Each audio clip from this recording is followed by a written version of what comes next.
brothers and sisters, I bring greetings to all of you in the name of our loving Savior, the Lord Jesus Christ, on this occasion of the anniversary of the ministry at El Shaddai. El Shaddaiలో జరుగుతున్నటువంటి వార్షికోత్సవ కృతజ్ఞత కూడిక సందర్భంగా ప్రియమైన సహోదర సహోదరులారా మీకు అందరికీ కూడా శుభాలు తెలియజేస్తుంటున్నాను. प्रिय दाजुभाइ दिदी बहिनीहरू, म आज तपाईहरुलाई यो आमन्त्रणा गर्दछु। आज प्रभु यीशु ख्रीष्टले जो हामीलाई एल सदाई मण्डली हामीलाई दिनुभएको छ यसको यो वर्ष गिरामा। Always an anniversary is a suitable occasion to look back and reflect upon the faithfulness of our God. ఎల్లప్పుడూ కూడా ఈ వార్షికోత్సవం అనేటువంటిది మనము వెనుకకు చూసుకొని మన యొక్క దేవుని యొక్క మన ప్రభు యొక్క నమ్మకత్వాన్ని బట్టి ఆయనను స్తుతించి ఆరాధించేటువంటి సమయము। अनि यो वर्ष पूरा भएको यो जो हामी मनाउँछौं यो चाहिँ यसलाई हेर्दाखेरि चाहिँ यो परमेश्वरको यो विश्वासयोग्यतालाई पनि हामी देख्छौं। Our Lord Jesus said, I will build my church and the gates of hell shall not prevail against it. మన యేసుక్రీస్తు ప్రభువు వారు చెప్తూ వచ్చారు, నా సంఘమును నేను కట్టుదును, పాతాళ లోకపు ద్వారములు దాని ఎదుట నిలువనేరవు। जसरी प्रभु यीशु ख्रीष्टले भन्नुभयो मेरो मण्डली म बनाउने छु अनि आज अदालतका कुनै फाटकहरू त्यहाँनिर प्रबल हुने छैन। From the day of Pentecost 2000 years ago, this work is going on. The Lord Jesus is building his church. కాబట్టి 2000 సంవత్సరాల క్రితము ఆ యొక్క పెంతెకోస్తు దినమున ఆరంభించబడినటువంటి ఈ యొక్క కార్యము యేసుక్రీస్తు ప్రభువు వారు తన సంఘమును కట్టేటువంటి ఈ కార్యము కొనసాగుతూనే ఉంది। अनि पेन्टिकोस्टको दिनदेखि लिएर आजको दिनसम्म प्रभु यीशु ख्रीष्टले उहाँको यो काम अथवा उहाँको मण्डलीलाई उहाँले बनाइरहनु भएको छ। This church will finally inherit all the eternal blessings that God has prepared for it. కాబట్టి ఈ సంఘము చివరిగా దేవుడు తన కొరకు సిద్ధపరిచినటువంటి నిత్యత్వమైనటువంటి ఆశీర్వాదాలన్నిటినీ కూడా పొందనయ్యున్నది। यसकारण यो मण्डलीले अन्तमा गइकन परमेश्वरले दिन चाहनुहुने सबै स्वर्गीय आशीषहरू उहाँले हामीलाई दिनुहुन्छ। The Bible says that eye hath not seen, nor ear heard, neither hath entered into the heart of man what God has prepared for them that love him. 1 Corinthians 2:9. 1 కొరింథీయులకు రాసిన పత్రిక 2వ అధ్యాయం 9వ వచనం ప్రకారము దేవుని వాక్యం సెలవిస్తున్న మాట ఏంటంటే, ఆయన తన ప్రజల కొరకు సిద్ధపరిచినటువంటి ఆ విషయములు తను ప్రేమించే వారి కొరకు ఏవి సిద్ధపరిచినా అవి కంటికి కనబడలేదు, చెవి కనబడలేదు, మనుష్య హృదయమునకు గోచరము కాలేదు అని వ్రాయబడి ఉన్నది। अनि बाइबलमा पहिलो कोरिन्थी 2 अध्यायको 9मा यसरी लेखिएको छ, तर जसरी लेखिएको छ आँखाले नदेखेका कानले नसुनेका र मानिसको चित्तमा पनि नपरेका कुराहरू परमेश्वरले आफूलाई प्रेम गर्नेहरूका निम्ति तयार पार्नु भएको छ। God has prepared things that we humans cannot explain with words. కాబట్టి దేవుడు సిద్ధపరిచినటువంటి ఆ విషయములను మానవులంగా మనము మన మాటలతో ఏమాత్రము కూడా వివరించలేము। अनि परमेश्वरले हाम्रो निम्ति चाहिँ मानिसले बयान गर्न नसक्ने यस्ता कुराहरू हाम्रो निम्ति उहाँले तयार पार्नु भएको छ। Finally we will have a place in the city of God, heavenly Jerusalem. చివరిగా మనము దేవుని యొక్క పట్టణమైనటువంటి పరలోకపు యెరూషలేములో మనము స్థలాన్ని కలిగి ఉన్నాం। अनि अन्तमा गइकन हामीले त्यो जग्गा त्यो स्वर्गीय यरुशलेममा हामीले त्यो जग्गालाई पाउने So छौं। we must all keep our eyes fixed upon our final destination. కాబట్టి మన యొక్క కనులు మన దృష్టి యావత్తు కూడా మన యొక్క అంతిమ గమ్యం మీద ఉంచాల్సిన వారంగా ఉంటున్నాం। यसकारण हामीले हाम्रो आँखालाई चाहिँ सधैँ नै त्यो अन्तिम हाम्रो लक्ष्यमाथि राखिराख्नु पर्दछ। Many Christians by mistake or mistakenly think that our final destination is heaven. కాబట్టి మనలో అనేక మంది క్రైస్తవులు వారి యొక్క అంతిమ గమ్యము పరలోకమని వారు తలంచేవారుగా ఉంటున్నారు పొరపాటున। यसकारण हामी कति विश्वासी जीवनमा हामीले यो भूल धारणा लिन्छौं कि हाम्रो अन्तिम लक्ष्य चाहिँ स्वर्ग हो भनिकन। Our final destination is not heaven as it is today. ఈ దినాల్లో మనం అనుకుంటున్నట్లుగా ఈ యొక్క అంతిమ గమ్యము పరలోకము కాదు। यसकारण हाम्रो अन्तिम लक्ष्य चाहिँ स्वर्ग हैन जो अहिले रहिरहेको छ। God has a greater plan. దేవుడు ఎంతో ఉన్నతమైన ప్రణాళిక కలిగి ఉన్నారు. परमेश्वरको इच्छा चाहिँ हामी प्रति यो भन्दा पनि उच्चको छ, that we may share in the glory of God in heavenly Jerusalem, holy city of God. ఆ యొక్క పరలోకపు యెరూషలేము దేవుని యొక్క ఆ పరిశుద్ధ పట్టణములో ఆయనతో కూడా ఆయన మహిమను మనం పంచుకోవాలనేటువంటిది ఆయన ఉద్దేశము. तर हामी चाहिँ त्यो स्वर्गीय यरुशलेम परमेश्वरको पवित्र सिटी सहरको भागीदार हुनेवाला छौँ। Hebrews chapter 11 verse 10 tells us that Abraham looked for a city that hath foundations, whose maker and builder is God. కాబట్టి హెబ్రీయులకు రాసిన పత్రిక 11వ అధ్యాయము 11:10. 10వ వచనం చెప్తుంది, ఏలైనగా దేవుడు దేనికి శిల్పియు నిర్మాణకుడై ఉన్నాడు, పునాదులు గల ఆ పట్టణము కొరకు అబ్రహాము ఎదురు చూచుచుండెను. यहाँनिर हिब्रू किताब 11 देखो 10 पदमा अब्रामको विषयमा उहाँले भन्नुहुन्छ, किनकि उनले जगहरू भएका त्यस सहरको बाटो हेर्दथे। Abraham, the man of faith, had that vision. Abraham విశ్వాసము కలిగిన వ్యక్తిగా తాను అటువంటి విశ్వాసాన్ని కలిగి వచ్చాడు. विश्वासको व्यक्ति अब्रामको चाहिँ यस प्रकारको विश्वास भएको I हामी don't देख्छौँ। think that he had all the details. అయితే తాను ఆ వివరాలన్నీ కూడా కలిగి ఉన్నాడని నేను అనుకోవటం లేదు. मलाई लाग्दैन कि उहाँसँग सबै प्रकारको यसको विश्लेषण थियो भनिकन, But he was looking for the city. అయినప్పటికీ తాను కూడా ఆ పట్టణం కొరకు ఎదురు చూస్తున్నాడు. तर उहाँले चाहिँ त्यो सहरलाई हेरिरहनु भएको थियो। Then later in same chapter 11 of Hebrews verse 16 we find God prepared for them a city. కాబట్టి తరువాత ఇదే 11వ అధ్యాయం 16వ వచనం మనం చూస్తాం, దేవుడు ఒక పట్టణమును సిద్ధపరచుట. अनि यहाँनिर हिब्रू किताब 11 देखो 16 पदमा चाहिँ हामी देख्छौँ उहाँले उनीहरूका निम्ति एउटा सहर तयार पार्नुभयो। And then in the same book Hebrews 12:22 we find we have now come to that city, heavenly Jerusalem. తర్వాత అదే హెబ్రీయులకు రాసిన పత్రిక 12వ అధ్యాయం 22వ వచనం మనం చూస్తాం, మరలా దేవుని పట్టణము పరలోకపు యెరూషలేమునకు యెరూషలేము యొద్దకు అని మనం చూస్తాం. तर हामी फेरि पनि देख्छौँ हिब्रू 12 अध्यायको 22 पदमा चाहिँ हामी त्यस सहर स्वर्गीय यरुशलेममा आइपुगेका So छौँ। the same book then again in chapter 13 verse 14 tells us we have no continuing city here, but we look for the city to come. కాబట్టి అదే హెబ్రీయులకు రాసిన పత్రిక 13వ అధ్యాయం 14వ వచనం మరలా చూస్తాం, నిలువరమైన పట్టణం మనకి ఇక్కడ లేదు గాని ఉండబోచున్న దాని కొరకు కోసం ఎదురు చూస్తున్నాము. अनि फेरि पनि हिब्रू किताब 13 अध्यायको 14 पदमा भनिएको छ, किनभने यहाँ हाम्रो कुनै रहिरहने सहर छैन, तर हामी त पछि आउने सहरको खोजी गर्दछौँ। It was a puzzle for the people of God what this city was all about. కాబట్టి ఈ యొక్క దేవుని ప్రజలందరికీ కూడా ఇది ఒక పజిల్గా ఉంటుంది, ఈ యొక్క పట్టణం ఏంటది. आज यो चाहिँ परमेश्वरको जनहरूलाई दिएको थियो, यो कस्तो प्रकारको सहर हुन्छ But भनिकन। then finally God called John and said, "Come, I will show you that city." అయితే చిట్ట చివరిగా దేవుడు యోహానును పిలుచుకొని వచ్చి రా నీకు ఆ పట్టణాన్ని చూపిస్తానన్నారు. अनि अन्तमा गइकन परमेश्वरले यूहन्नालाई भन्नुभयो, आऊ म तिमीलाई त्यो सहर देखाउनेछु। The bride, the lamb's wife, Revelation chapter 21 verse 2. పెండ్లి కుమార్తె ఆ యొక్క గొర్రె పిల్ల యొక్క భార్య, ప్రకటన గ్రంథం 21వ అధ్యాయము. अनि त्यो थुमाको दुलही जो चाहिँ प्रकाशित वाक्य 21 अध्यायको 2 मा लेखिएको छ। So Revelation chapter 21 verse 10 again, he's been taken to a high mountain and there he was shown great city, holy Jerusalem, descending out of heaven from God.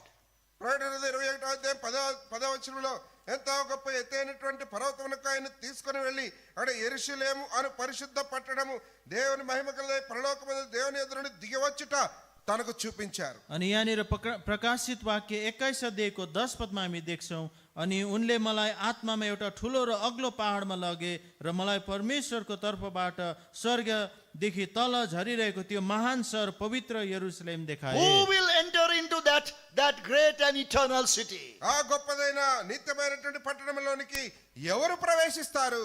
त्यो पवित्र र अनन्तको सहरमा चाहिँ कसले प्रवेश गर्न सक्छ त? Chapter 21 Revelation verse 27 last line gives the answer. ప్రకటన గ్రంథం 21వ అధ్యాయం 27వ వచనము చివరి వరుస దానికి జవాబిస్తుంది. अनि यसको उत्तर चाहिँ हामी प्रकाशित वाक्य 21 अध्यायको 27 पदको अन्तिम भागमा हामी देख्दछौँ. They which are written in the Lamb's book of life. తెలుగులో మొదటి వరుసలో ఉంది, గొర్రె పిల్ల యొక్క జీవ గ్రంథమందు రాయబడిన వారే. थुमाको जीवनको पुस्तकमा लेखिएकाहरू. We may die and go to heaven. మనము మరణించి పరలోకానికి వెళ్ళవచ్చు. हामी मरेर स्वर्गभित्र प्रवेश गरौँला. And even after the resurrection of the dead, we may be there with a glorious body. కాబట్టి మనము మరణించిన తర్వాత కూడా మనము ఆ యొక్క మహిమ శరీరంతో అక్కడ ఉంటాం. हाम्रो मृत्यु पश्चात हाम्रो पुनरुत्थान भइकन हाम्रो महिमित शरीर पनि होला. But our eternal dwelling place is going to be heavenly Jerusalem.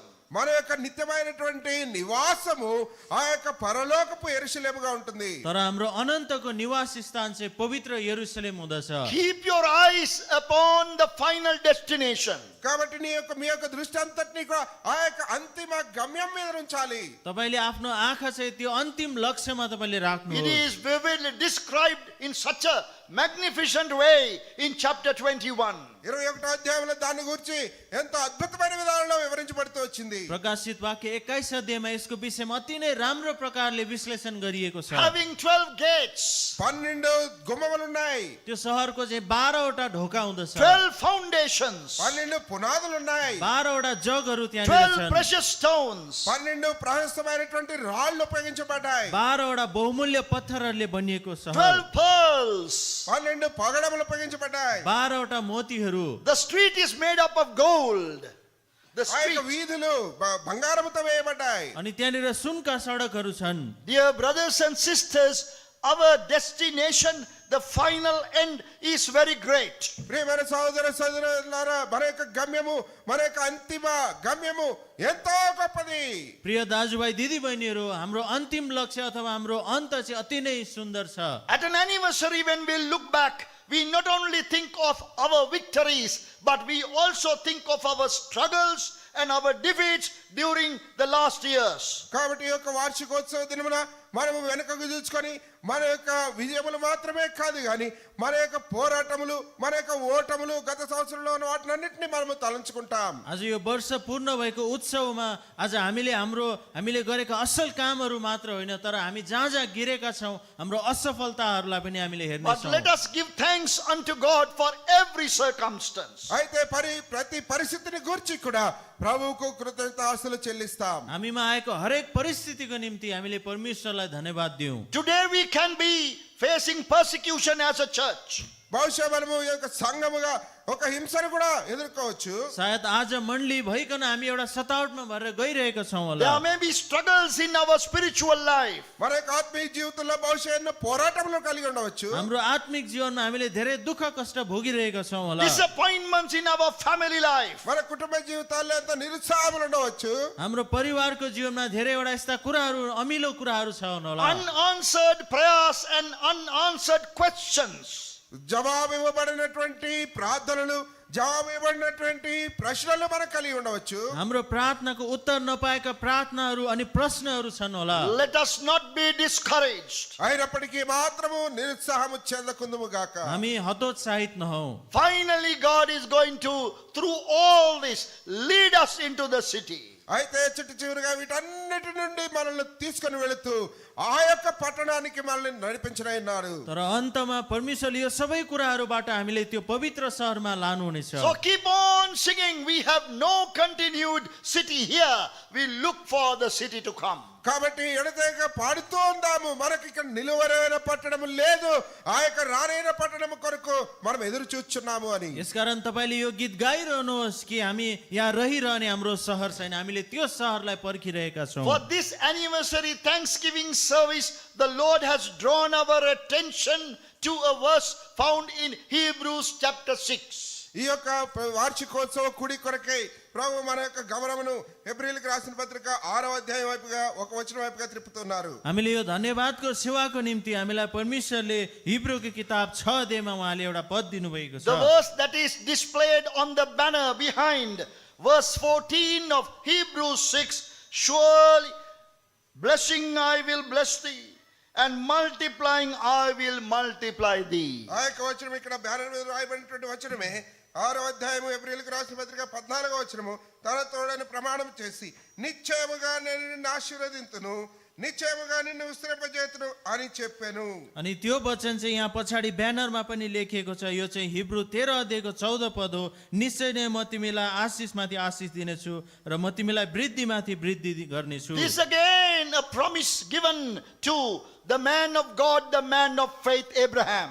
కాబట్టి ఈ యొక్క వాగ్దానం తిరిగి ఆ యొక్క విశ్వాసకర్త అయినటువంటి విశ్వాసము కలిగినటువంటి ఆ యొక్క విశ్వాసులకు తండ్రి అయినటువంటి అబ్రహాముకి ఇవ్వమంటున్న వాగ్దానం ఇది. यसकारण यो प्रतिज्ञा चाहिँ विश्वासको पिता अब्राहमलाई दिएको कुरा हामी देख्दछौँ।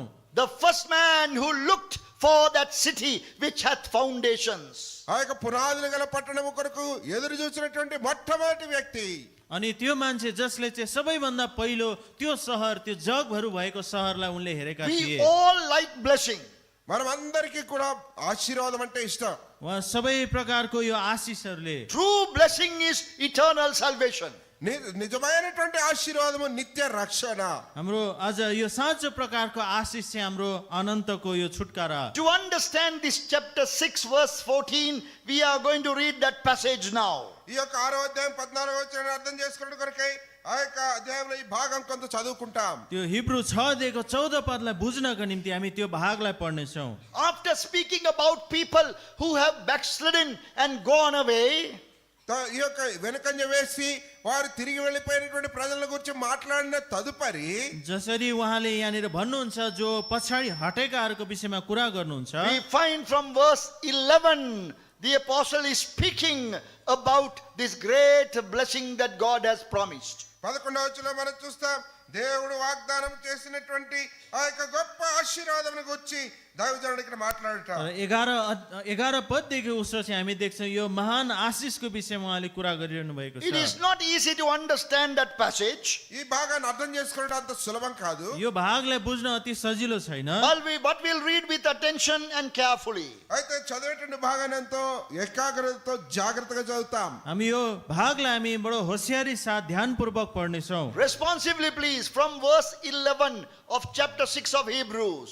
హెబ్రీయులకు రాసిన పత్రిక 6వ అధ్యాయం 11వ వచనం నుంచి ఆరంభించుకొని మార్చి చదువుకుంటాం. हिब्रू 6 अध्यायको 11 पददेखि 14 पदसम्म पालैपिलो गरिकन। And we desire that every one of you do show the same diligence to the full assurance of hope unto the end. మీరు మందుల కాక విశ్వాసం చేతను ఓర్పు చేతను వాగ్దానములు స్వతంత్రించుకున్న వారిని పోలి నడుచుకున్నట్లుగా మీలో ప్రతి వాడును. For when God made promise to Abraham, because he could swear by no greater, he swore by himself. తన తోడు అని ప్రమాణం చేసి నిశ్చయముగా నేను నిన్ను ఆశీర్వదింతును నిశ్చయముగా నిన్ను విస్తరింపజేతును అని చెప్పెను. And so, after he had patiently endured, he obtained the promise. మనుషులు తమ కంటే గొప్ప వారి తోడు అని ప్రమాణం చేతురు వారి ప్రతి వివాదాంశమును పరిష్కారం చేయనిది ప్రమాణమే. Wherein God, willing more abundantly to show unto the heirs of promise the immutability of his counsel, confirmed it by an oath. మన ఎదుట ఉంచబడిన నిరీక్షణను చేపట్టకు శరణాగతులమైన మనకు బలమైన ధైర్యము కలుగునట్లు ప్రమాణం చేసి వాగ్దానమును దృఢపరచెను. Verse 19, which hope we have as an anchor of the soul, both sure and steadfast, and which entereth into that within the veil. నిరంతరము మెల్కీసెదెకు క్రమం చొప్పున ప్రధాన యాజకుడైన యేసు అందులోనికి మనకంటే ముందుగా మన పక్షమున ప్రవేశించెను. Let us pray. ప్రార్థన हामी చేసుకుంటాం. प्रार्थना गर्नेछौँ। Gracious, loving Heavenly Father, we pray that Thou wouldst, Lord, open the eyes of our understanding, that we may, having read Thy word, also understand the meaning behind, Lord, the greatness of our great salvation and the great blessing that Thou hast prepared for us. Thou didst promise, Lord, to Abraham, surely blessing I will bless thee, multiplying I will multiply thee. Lord, it is such a great promise that we have come to inherit and to experience now. we thank the Lord for this surety that we have, the assurance that we have, that we can enter in within the veil and have the assurance of salvation. Lord, the salvation of our souls. We thank and praise thee for all what thou hast stored in thy word. Open our eyes of understanding. Give us a desire to know. Give us patience to, Lord, go verse by verse, line by line, and understand thy message. Accept our thanksgiving and praise. In the name of our loving Savior, the Lord Jesus Christ, we pray. Amen. We read in Genesis chapter 12, God called Abraham out of Ur of Chaldees, promising him to bless him abundantly. ఆదికాండం 12వ అధ్యాయంలో కల్దీలో ఊరు అనేటువంటి గ్రామంలో నుండి సమృద్ధిగా ఆశీర్వదిస్తానటువంటి వాగ్దానం ఇచ్చి అబ్రహామును పిలిచారు దేవుడు అనేటువంటి విషయాన్ని మనం చదువుతాం. हामी उत्पत्तिको किताब 12 अध्यायमा देख्छौँ परमेश्वरले अब्राहमलाई उरको कल्दीहरूको उरबाट उहाँले बोलाउनु भयो Now अनि आशिष दिनको निम्ति। That promise was enough. ఆ వాగ్దానం సరిపోతుంది. त्यो प्रतिज्ञा नै पर्याप्त थियो अब्राहमको निम्ति। In Genesis 12, 1-3, there is the promise that is sevenfold. కాబట్టి ఆదికాండం 12వ అధ్యాయం 1 నుంచి 3 వచనాల్లో మనం చూస్తే 7 అంతల వాగ్దానముగా ఉంది. उत्पत्ति 12 देखो 1 देखि 3 पदसम्म त्यहाँनिर 7 प्रकारको आशिषहरू हामी देख्दछौँ। For man, that promise was enough. ఒక వ్యక్తికి ఆ వాగ్దానం సరిపోయేదిగా ఉంది. अनि एकजना व्यक्तिको निम्ति चाहिँ त्यति प्रतिज्ञाहरू पर्याप्त छन्। But for God, that promise was not enough. అయితే దేవునికి ఆ వాగ్దానం సరిపోదు. तर परमेश्वरको निम्ति चाहिँ यो प्रतिज्ञा पर्याप्त थिएन। On the basis of the promise, God tested Abraham. ఆ వాగ్దానం ఆధారముగా దేవుడు అబ్రహామును పరీక్షిస్తూ వచ్చారు. अनि त्यो प्रतिज्ञाको आधारमा चाहिँ परमेश्वरले अब्राहमलाई परीक्षामा भइकन लानुभयो। Tested severely, even to the point of asking him to sacrifice his son. ఎంతో తీవ్రంగా పరీక్షిస్తూ వచ్చాడు. ఎంతవరకు అంటే తన యొక్క సొంత కుమారుని బలి అర్పించమని అడుగుటంత వరకు దేవుడు తనను పరీక్షిస్తూ వచ్చాడు. यतिसम्म उहाँले परमेश्वरले उहाँलाई जाँच गर्नुभयो कि आफ्नो एउटै छोरालाई पनि बलिदान चढाउनसम्म। After he overcame every obstacle and was able to obey God without doubting. కాబట్టి ప్రతి ఆటంకమును కూడా తాను జయించి దేవుణ్ణి ఎటువంటి సందేహము లేకుండా దేవుని యందు విశ్వాసం ఉంచగలిగినప్పుడు अनि जब उहाँले सबै प्रतिज्ञाहरूमा विश्वास गरिकन सबै परमेश्वरले गर्नुभएको जाँचमा उनी आज्ञाकारी बने। God says, now my promise is not enough. దేవుడు అంటారు కదా ఇప్పుడు నా వాగ్దానం సరిపోదు అంట. अनि परमेश्वरले भन्नुभयो यो प्रतिज्ञाहरू तिम्रो निम्ति पर्याप्त छैन। I have promised to do everything for you. నీ కొరకు సమస్తము చేస్తానని నేను వాగ్దానం చేశాను. मैले तिमीलाई सबै कुरा गर्ने प्रतिज्ञा गरिसकेको छु। But I want to do something more. అయితే నేను దానికంటే ఎక్కువగా చేయాలనుకుంటున్నాను ఇప్పుడు. तर म तिम्रो जीवनमा अझै केही कुराहरू गर्न चाहन्छु। He says, I want to swear by myself. ఆయన అన్నాడు కదా నా నామములనే నేను వాగ్దానం చేస్తాను. अनि उहाँले भन्नुभयो प्रमाण చేస్తానన్నాడు. म मेरै नामबाट अब शपथ लिनेछु। This is a very, very special occasion in the scriptures. కాబట్టి లేఖనాల్లో ఇదంతా ప్రత్యేకమైనటువంటి సందర్భము. अनि बाइबलमा यो छुट्टै प्रकारको एउटा भागलाई हामी The देख्दछौँ। only such place. కేవలం అటువంటి స్థలము. अनि केवल यो जग्गामा मात्र God has said, I will bless you. నేను నిన్ను ఆశీర్వదిస్తానని చెప్పారు దేవుడు. परमेश्वरले भन्नुभयो म तिमीलाई आशिष दिनेछु। Bless those who bless you. నిన్ను ఆశీర్వదించే వారిని ఆశీర్వదిస్తానన్నాడు. तिमीलाई आशिष दिनेहरूलाई म आशिष दिनेछु। I will even curse those who curse you. నిన్ను శపించు వారు శపింపబడుదురు గాక అన్నారు. तिमीलाई श्राप दिनेहरूलाई म श्राप पनि दिनेछु। And through your seed, through your descendant, I will bless all the families of the earth. నీ యొక్క సంతానము ద్వారా నీ యొక్క పిల్లల ద్వారా నీ సంతానం ద్వారా ఈ యొక్క లోకంలో ఉన్నటువంటి కుటుంబాలు అన్నిటిని ఆశీర్వదిస్తానన్నారు ఆయన. अनि तिम्रो वंशद्वारा संसारका सबै परिवारहरूलाई म आशिष दिनेछु। Abraham would have said, oh Lord, I believe, thank you very much. కాబట్టి అబ్రహాము చెప్పిండొచ్చు దేవా మీరు చెప్పిన దాన్ని బట్టి చాలా వందనాలని. अनि परमेश्वरले अब्राहमले भन्नु सक्थ्यो धन्यवाद परमेश्वर अब हुन्छ भनिकन। But when Abraham passed the test, ఎప్పుడైతే అబ్రహాము పరీక్ష గెలిచాడో పరీక్షలో పాస్ అయ్యాడో तर जब अब्राहम चाहिँ त्यो जाँचमा सफल भए the last and the final test, చిట్ట చివరి పరీక్ష अनि त्यो अन्तिम जाँच पनि त्यहाँनिर आयो। we read that God came in the form of the angel of the Lord the second time to Abraham. Abraham యొద్దకు దేవుడు రెండవ పర్యాయము దేవదూత రూపంలో వచ్చినట్లుగా మనం చదువుతాం अनि అక్కడ. त्यहाँनिर हामी देख्छौँ परमेश्वर चाहिँ एउटा दूतको रूपमा अब्राहम कहाँ प्रकट हुनुभयो. Genesis 22:15. ఆదికాండం 22వ అధ్యాయం 15వ వచనం. यो उत्पत्ति 22 अध्यायको 15 पद. Genesis 22:15, and the angel of the Lord called unto Abraham out of heaven the second time. ఆదికాండం 22వ అధ్యాయం 15వ వచనం. యెహోవా దూత రెండవ మారు పరలోకము నుండి అబ్రహామును పిలిచి ఇట్లనెను.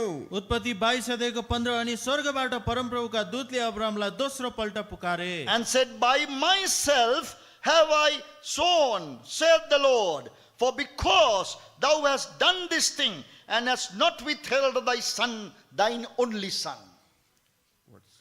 Next verse. That is verse 16. 16వ వచనము. 22:16. 22:16.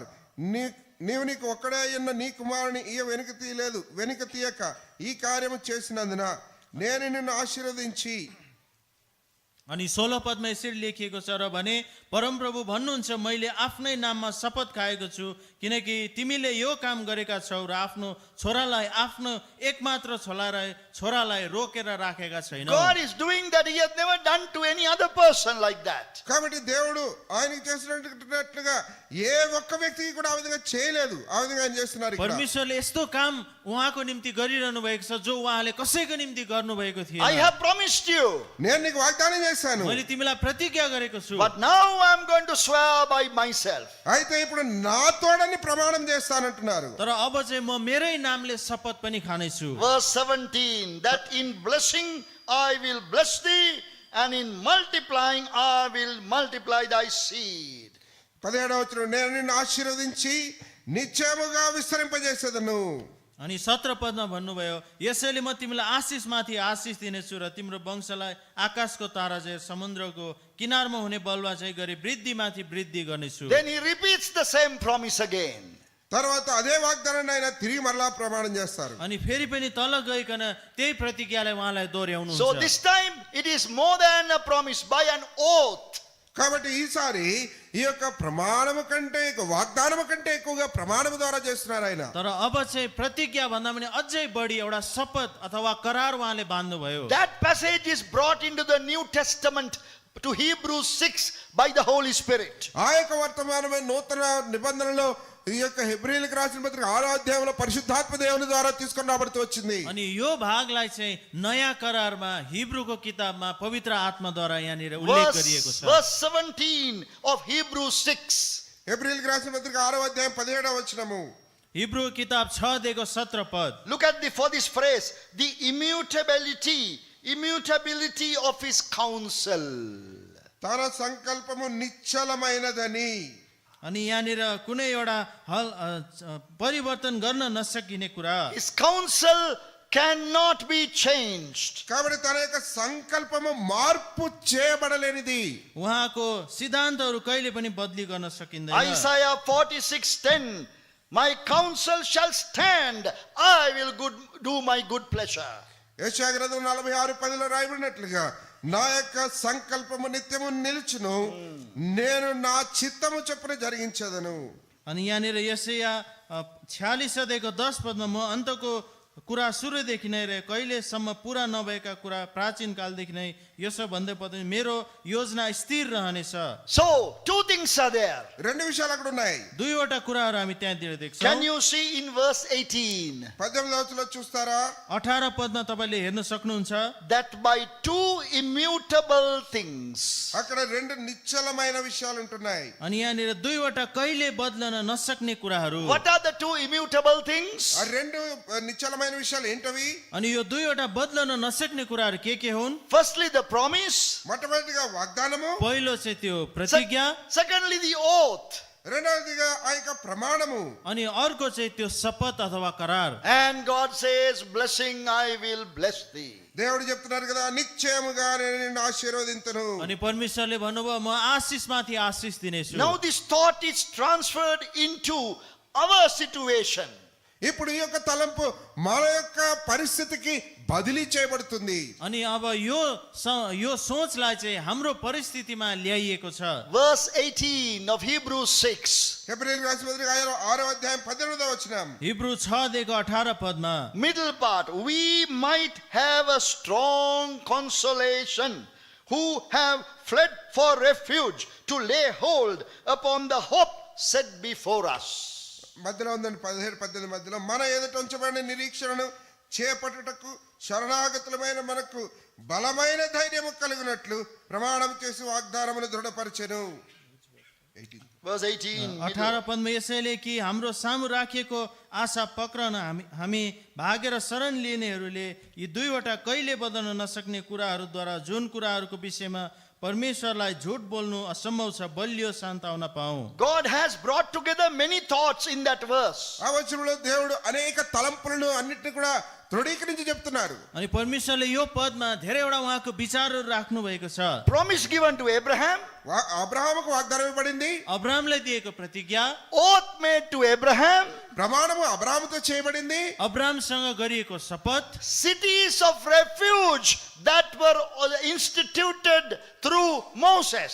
అయితే ఆశ్రయపురములు మోషే ద్వారా ఏర్పరచబడ్డాయి. अनि मोसाद्वारा आज ठहराइएको शरण लिने ती सहरहरू. Taking all that examples, we are told that we have a sure place.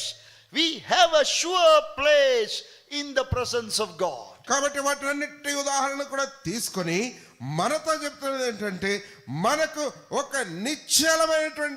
నిశ్చయమైనటువంటి స్థలము మనకుంది. अनि यो सबै तीनवटा कुराहरू देखाइकन हाम्रोमा एउटा साँच्चै एउटा हामीले अडेसिने कुरा चाहिँ परमेश्वरमा उहाँले दिनुभएको छ. Verse 18 in English, last part says, we have fled for refuge to lay hold upon the hope set before us. కాబట్టి 18వ వచనం 17-18 మధ్యలో ఉన్న మన ఎదుట ఉంచబడిన నిరీక్షణను చేపట్టుటకు శరణాగతులమైన మనకు. अनि यहाँनिर 18 पदमा यसरी लेखिएको छ, यसैले कि हाम्रो सामु राखेको आशा पक्रन हामी भागेर शरण लिनको निम्ति. Yes, that is the word, Sharnagats, that is the word, that the city of refuge. కాబట్టి శరణాగతులు అంటే ఆ యొక్క ఆశ్రయ పట్టణమునకు వెళ్ళిన వారు. अनि यो चाहिँ शब्द छ यहाँनिर शरण लिने अथवा शरण लिने त्यो सहर. And the Spirit of God is trying to explain to us this eternal security that we have. కాబట్టి ఆత్మదేవుడు ఆ యొక్క నిత్యమైనటువంటి దేవుల్లో మనకు కలిగినటువంటి ఆ యొక్క నిత్యమైనటువంటి భద్రతను గురించి మనకు వివరించే ప్రయత్నం చేస్తున్నారు. अनि परमेश्वरको वचनद्वारा उहाँले हामीलाई यो अनन्तको सुरक्षाको विषयमा उहाँले भनिरहनु भएको छ. The blessing that was promised by a promise and an oath to Abraham has come upon us. కాబట్టి అబ్రహాముకు వాగ్దానము ద్వారాను ప్రమాణము ద్వారాను ఆశీర్వాదం వాగ్దానం చేయబడినటువంటి ఆ వాగ్దానం మన మీదకి వచ్చింది. अनि अब्राहमलाई गरेको प्रतिज्ञा र शपथ अनुसारको प्रतिज्ञा चाहिँ अब हामी माथि आएको छ. Have come to the city of refuge. మనం ఆ యొక్క ఆశ్రయ పురానికి వచ్చి ఉంటున్నాం. हामी चाहिँ त्यो शरणको सहरभित्र हामी आएका छौँ. Our city of refuge is the Lord Jesus Christ. మన యొక్క ఆశ్రయపురమే యేసుక్రీస్తు ప్రభుల వారు. हाम्रो शरण लिने यो सहर चाहिँ प्रभु यीशु ख्रीष्ट स्वयं हुनुहुन्छ. There are many passages, Exodus, Numbers, Deuteronomy, Joshua, speaking to us about the cities of refuge. కాబట్టి నిర్గమకాండము, సంఖ్యాకాండము, యెహోషువ గ్రంథము ఇంకా అనేకమైన అధ్యాయాల్లో ఆ యొక్క ఆశ్రయ పురాల గురించి రాయబడుతూ వచ్చింది. अनि बाइबलमा हामी धेरैवटा भागहरू देख्छौँ, व्यवस्था विवरण अनि त्यसरी गन्ती अनि यहोशुको किताबमा यो शरण लिने सहरहरूको विषयमा. Look at Joshua chapter 20. యెహోషువ గ్రంథం 20వ అధ్యాయం చూడండి.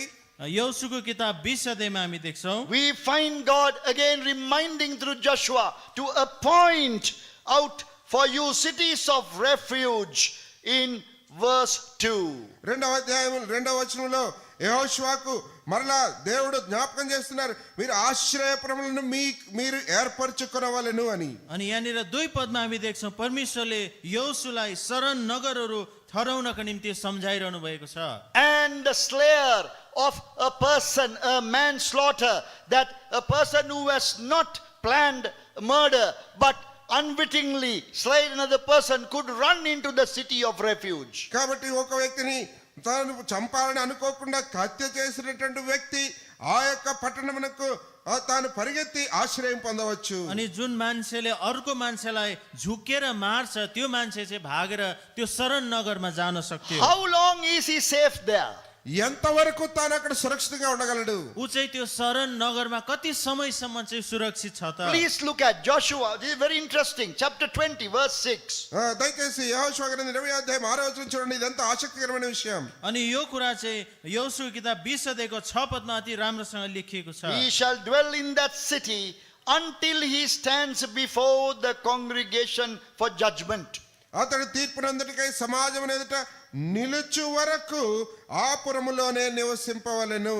त्यसपछि त्यो मार्ने फर्कोस् अनि आफ्नै सहर आफ्नै घरमा जाओस् त्यस सहरमा जहाँबाट त्यो भागेको थियो. Then what is the second requirement? తర్వాత రెండవ అంశం ఏంటి? अनि दोस्रो चाहिँ त्यहाँनिर के त्यो त्यहाँनिर छ?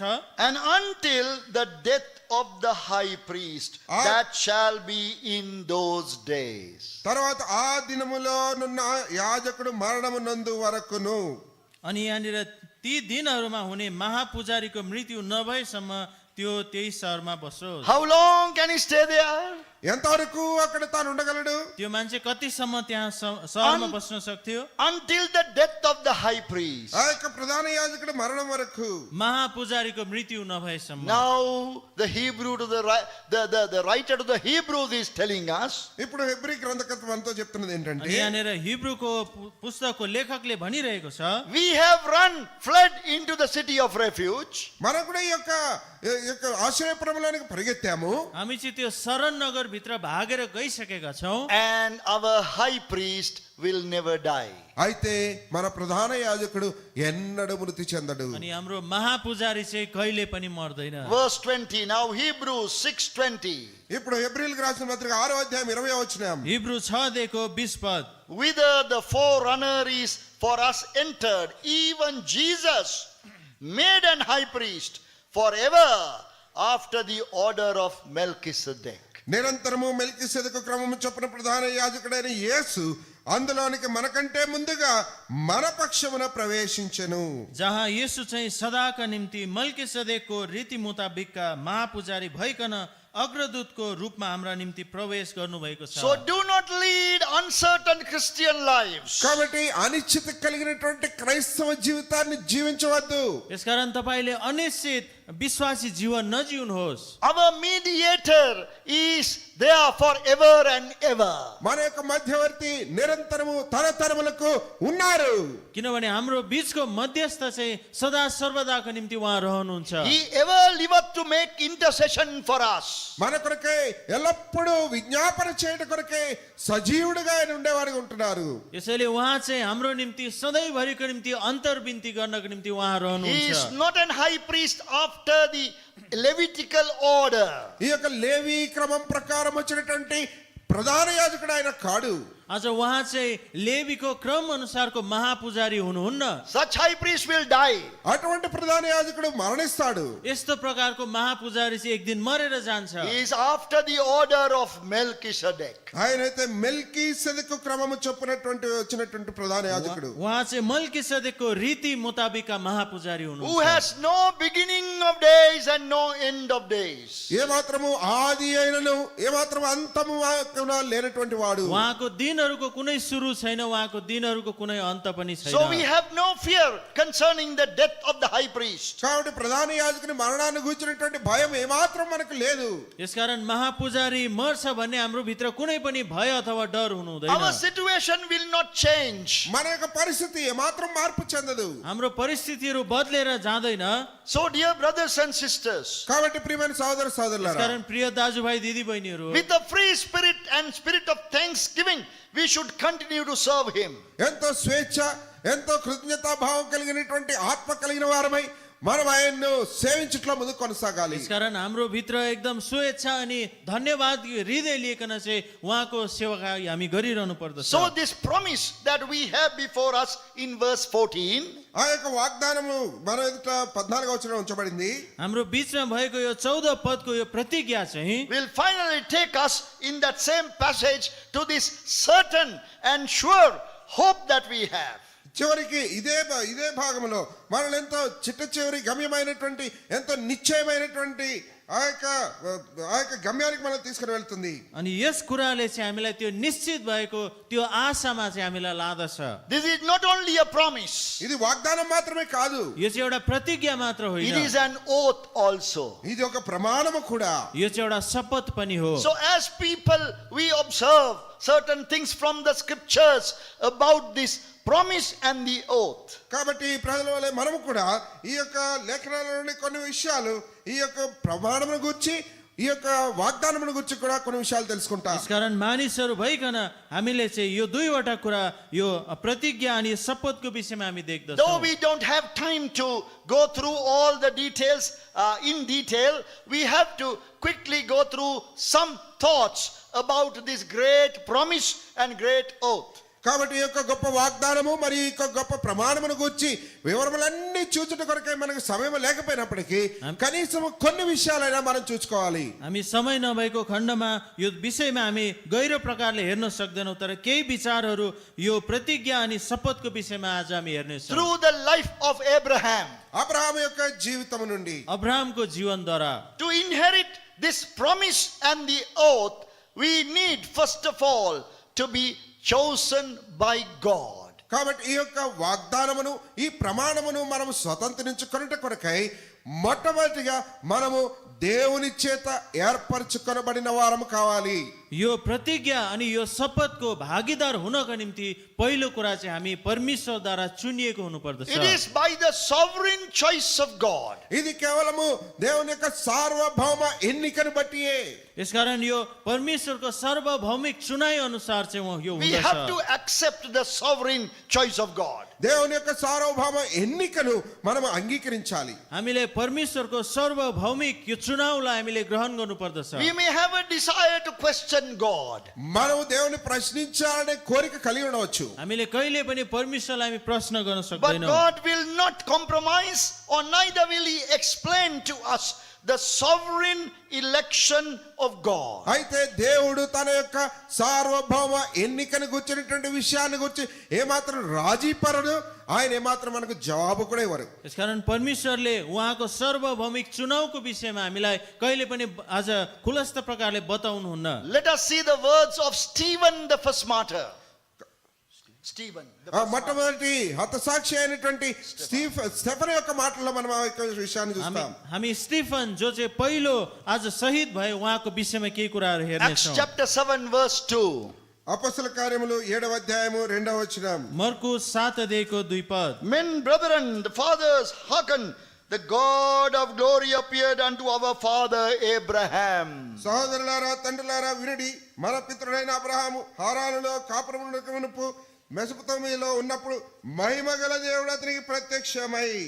अनि उनले भने, मानिसहरू, दाजुभाइहरू र बाबुहरू सुन्नुहोस्, हाम्रा पिता अब्राहम कहाँ उनी हारानमा बस्नु हुँदा पहिले मेसोपोटामियामै हुँदा महिमाका परमेश्वर देखा पर्नुभयो. Joshua 24 verse 2 tells us that Abraham was an idol worshipper. యెహోషువ గ్రంథం 24వ అధ్యాయం 2వ వచనం చెప్తుంది అబ్రహాము ఒక విగ్రహారాధకుడు అని. अनि यौसु 24 अध्यायको 2 पदले भन्दछ अब्राहम चाहिँ मूर्ति पूजक थिए. Referring to Abraham and his father Terah, Joshua says in Joshua 24 verse 2, last line, they served other gods. యెహోషువ గ్రంథం 24వ అధ్యాయం 2వ వచనంలో యెహోషువ అబ్రహాము తన యొక్క పితరుడైనటువంటి తెరహను కూర్చొని మాట్లాడుతూ తనంటాడు కదా, నది అద్దరిని నివసించి ఇతర దేవతలను పూజించిరి అంటాడు. यौसु 24 अध्यायको 2 पदको अन्तिम भागमा हामी देख्छौँ अनि उनीहरूले अरू देवताहरूलाई पुज्थे. They served other gods. వారు ఇతర దేవతలను పూజించిరి. उनीहरूले अरू देवताहरूलाई पुज्थे. But God chose to reveal himself to Abraham. అయితే దేవుడు తను తాను అబ్రహాముకు బయలుపరచుకోవడానికి ఏర్పరచుకున్నారు. तर परमेश्वरले आफूलाई प्रकट गर्नको निम्ति अब्राहमलाई चुन्नुभयो. That is what we read in Acts chapter 7 verse 2. We read it. అదే విషయం మనం అపొస్తలుల కార్యములు 7వ అధ్యాయం 2వ వచనం మనం చదువుకుంటూ వచ్చాం. यो कुरा चाहिँ हामी प्रेरित 7 अध्यायको 2 पदमा हामीले पढिसकेका छौँ. God of glory appeared unto Abraham. మహిమగల దేవుడు అబ్రహామునకు ప్రత్యక్షమై महिमाको परमेश्वर चाहिँ अब्राहम कहाँ प्रकट हुनुभयो। Bible doesn't say that Abraham was seeking God. Bible ఏమాత్రం కూడా అబ్రహాము దేవుణ్ణి వెదకొచ్చున్నాడు అని చెప్పదు. बाइबलले यो कुरा गर्दैन कि अब्राहमले चाहिँ परमेश्वरलाई खोजिरहेका थिए। He was worshipping idols. తాను విగ్రహారాధన చేస్తున్నాడు. उहाँले चाहिँ मूर्ति पूजा गरिरहेका थिए। Some people suggest that he was even a seller of idols. కాబట్టి కొంతమంది అంటారు కదా ఆయన విగ్రహాలు అమ్మేవాడని కూడా చెప్తారు అబ్రహాముని గురించి. अनि कतिजना मानिसहरूले भन्छ उहाँ चाहिँ मूर्तिहरूलाई बेच्ने काम पनि गर्थे। While he was surrounded with idols, ఆ విధంగా విగ్రహాల మధ్యలో విగ్రహాలు తన చుట్టూ ఉండగా उहाँ चाहिँ सबै मूर्तिहरूले घेरिएको अवस्थामा थिए। one day suddenly God of glory appeared unto him. ఒక రోజున అకస్మాత్తుగా మహిమగల దేవుడు తనకు ప్రత్యక్షమయ్యారు. एक दिन अचानक महिमाको परमेश्वर उहाँ कहाँ प्रकट हुनुभयो। So that was God's choice. కాబట్టి ఇది దేవుని ఎన్నిక. आज यो चाहिँ परमेश्वरको चुनाव थियो। God is sovereign in election. కాబట్టి దేవుడు ఎన్నుకొనిట్లో సార్వభౌమాధికారం కలిగిన వాడు. यसकारण परमेश्वर आफ्नो चुनावमा उहाँ सार्वभौमिक हुनुहुन्छ। Eternal in his love. ఆయన నిత్యత్వము ఆయన ప్రేమలో. अनि उहाँको आज प्रेम चाहिँ अनन्तसम्मको छ। Steadfast in his purpose. ఆయనకు ఉద్దేశములో ఎడతెగని వాడు ఆయన. उहाँको उद्देश्यमा चाहिँ उहाँ दृढ हुनुहुन्छ। These three things we all must embrace. ఈ మూడు విషయాలు మనం ఎల్లప్పుడూ కూడా హత్తుకొని ఉండాలి. यो तीनवटा कुरालाई हामीले अँगाल्नु पर्दछ। We must, having read the Bible, we must embrace these truths. కాబట్టి దేవుని వాక్యం బైబిల్ గ్రంథం చదువుతుండగా ఈ మూడు సత్యాలను మనం హత్తుకొని ఉండాలి. हामीले बाइबल पढेका छौं भने यो तीनवटा सत्यतालाई हामीले पक्राउनु पर्दछ। God is sovereign in election. దేవుడు తాను ఏర్పరచుకొనిట్లో ఎన్నుకొనిట్లో సార్వభౌముడు. परमेश्वर चाहिँ आफ्नो चुनावमा सार्वभौमिक परमेश्वर हुनुहुन्छ। Eternal in his love. ఆయన ప్రేమ యందు ఆయన నిత్యుడు. उहाँ चाहिँ उहाँको प्रेम चाहिँ अनन्तको छ। Steadfast in his purpose. ఆయన ఉద్దేశములో ఎడతెగని వాడు. उहाँको उद्देश्य चाहिँ दृढ छ। That is why we are here today. అందువల్లే మనం ఈ దినానికి ఇక్కడ ఉన్నాం. यसकारण चाहिँ हामी यहाँ आज छौं। So dear brothers and sisters, that if we are to inherit that great blessing I will bless you, we must have been chosen by God. కాబట్టి ప్రియమైన సహోదరులారా మనకు దేవుడు ఇచ్చినటువంటి ఈ వాగ్దానము నిశ్చయముగా నేను నిన్ను ఆశీర్వదించదనని ఆ యొక్క వాగ్దానం స్వతంత్రించుకునే వారిలో ఉండాలి అంటే ఆయన యొక్క నిత్యమైన ఎన్నికలో మనం ఉండాలి. यसकारण प्रिय दाजुभाइ दिदी बहिनीहरू, यदि तपाईँ र मैले पनि यो आशिषमाथिको आशिषको प्रतिज्ञा पाउनु हो भने चाहिँ हामी चाहिँ परमेश्वरले चुनिएको हुनु पर्दछ। We humans don't like this idea. మానవులుగా ఈ యొక్క ఆలోచన అంటే మనకి ఇష్టం ఉండదు. हामी मानव भइकन यो प्रकारको विचारलाई हामीलाई मन पर्दैन। We think we are equal with God. మనం అనుకుంటాం మనం దేవునితో సమానులమని. हामी आफै आफूलाई परमेश्वरको समानतामा हामी सोच्दछौँ। That lie that was put into the mind of Adam and Eve, first of all Eve, that virus that entered in, you will be like gods, it is working in us. కాబట్టి ఆ యొక్క మొట్టమొదటిగా అవ్వలో ఉంచబడినటువంటి ఆ యొక్క అబద్ధము నీవు కూడా దేవతల వలె మీరు కూడా అవుతారనేటువంటి ఆ అబద్ధం ఈ దినాన్న కూడా మళ్ళీ పనిచేస్తుంది. यसकारण यो पापको किरा जो चाहिँ शैतानले हवाको हृदयमा हालिदिएका थिए यो कि हामी चाहिँ परमेश्वर जस्तो हुन्छौँ भनिकन यो चाहिँ आज पनि रहिरहेको छ। We think God must take permission from us doing something. కాబట్టి మనం అనుకుంటాం కదా ఏదన్నా చేయాలంటే దేవుడు మొట్టమొదటి మన దగ్గరికి వచ్చి అనుమతి తీసుకోవాలనుకుంటా. आज हामी चाहिँ यो प्रकारले सोच्छौँ कि परमेश्वरले कुनै काम गर्नको निम्ति चाहिँ हामीबाट उहाँले चाहिँ एउटा पर्मिसन लिनुपर्छ भनेको। We imagine that he is like one of us. ఆయన కూడా మనలో ఒకరి వలె మనం ఊహించుకుంటాం. हामी यसरी कल्पना गर्छौँ हामी चाहिँ उहाँ चाहिँ हामी जस्तै हुनुहुन्छ भनिकन। We don't realize how small we are. మనం ఎంత చిన్నవారమో మనం నిజంగా గుర్తించాం. हामी यो कहिले पनि सोच्दैनौँ कि हामी चाहिँ कति सानो छौँ भनिकन। This is why we are not able to inherit the true blessing. ఆ కారణాన్ని బట్టి నిజమైనటువంటి ఆశీర్వాదం మనం పొందలేకపోతున్నాం. यसकारण चाहिँ हामीले यो साँचो प्रकारको आशिष हामीले प्राप्त गर्न सकेका We छैनौँ। think humans are very, very great people. మనం అనుకుంటాం మానవులు అంటే చాలా గొప్పవారు అనుకుంటాం. हामी चाहिँ सोच्छौँ मानिसहरू चाहिँ एकदम महान व्यक्तिहरू हुन्। Today, as a child of God, ఈ దినాన ఒక దేవుని బిడ్డగా आज तपाईँ परमेश्वरको छोराछोरीहरू भइकन you must humbly kneel before the sovereignty of God. దేవుని యొక్క సార్వభౌమత్వం ఎదుట నీవు దీనత్వముతో మోకరించవలసిందే. आज परमेश्वरको सार्वभौमिकताको अगाडि तपाईँले दिन नम्र बनिकन घोडा टेक्नु पर्नेछ God doesn't have to give an answer to us. He doesn't have to give any explanation. కాబట్టి దేవుడు మనకి ఏమాత్రం జవాబు కానీ ఏమాత్రం వివరణ ఇవ్వాల్సిన అవసరతే ఆయనకి లేదు. परमेश्वरले हामीलाई उत्तर दिनु अथवा विश्लेषण गरिरहनु कुनै जरुरत नै छैन. Our true condition is revealed in the scriptures. మన యొక్క నిజమైనటువంటి స్థితి లేఖనాల్లో బయలుపరచబడింది. हाम्रो साँचो आज अवस्था चाहिँ हामीले धर्मशास्त्रहरूमा बाइबलमा हामी पाउँदछौँ. In Isaiah chapter 40, యెషయా గ్రంథం 40వ అధ్యాయంలో यसैया 40 अध्यायमा look at how small we are. మనం ఎంత చిన్నవారమో చూడండి. हामी कति सानो छौँ भन्ने कुरा हामी यहाँ देख्दछौँ. Verse 15. 15వ వచనం 15 पद. Behold, the nations are as a drop of a bucket. జనములు చేద నుండి జారు బిందువుల వంటివి. हेर जातिहरू त बाल्टीको एक थोपा जस्तो मात्र हुन्. The bucket is empty. ఈ యొక్క The bucket is empty. చేద ఖాళీగా ఉంది. त्यो बाल्टी चाहिँ खाली छ. We say bucket has no water. మనం అంటాం కదా ఆ యొక్క చేదలో నీళ్ళే లేవంటాం. हामी भन्छौँ कि त्यो बकेटमा बाल्टीमा पानी छैन भनिकन. But still, if we turn the bucket the other upside down, one drop might remaining there might fall down. అయితే మనం ఆ యొక్క చేదను లేదా బకెట్ ను తలకిందులు చేసి పెడితే బహుశా ఒక బిందువు పడవచ్చు దానిలో నుండి. तर त्यो बाल्टीलाई हामीले उल्टा बनायो भने त्यहाँ भित्रबाट पनि एक थोपा पानी निस्कन सक्छ. The nations are as a drop of a bucket. కాబట్టి జనములు చేద నుండి జారు బిందువుల వంటిరి. जातिहरू त बाल्टीको एक थोपा जस्तो मात्र हुन्. We say 8.5 billion. మనం అంటాం 8.5 బిలియన్ల జనం అని. हामी भन्छौँ संसारमा 8.5 बिलियन मानिसहरू छन्. For us it is a great number because we don't know how to write it.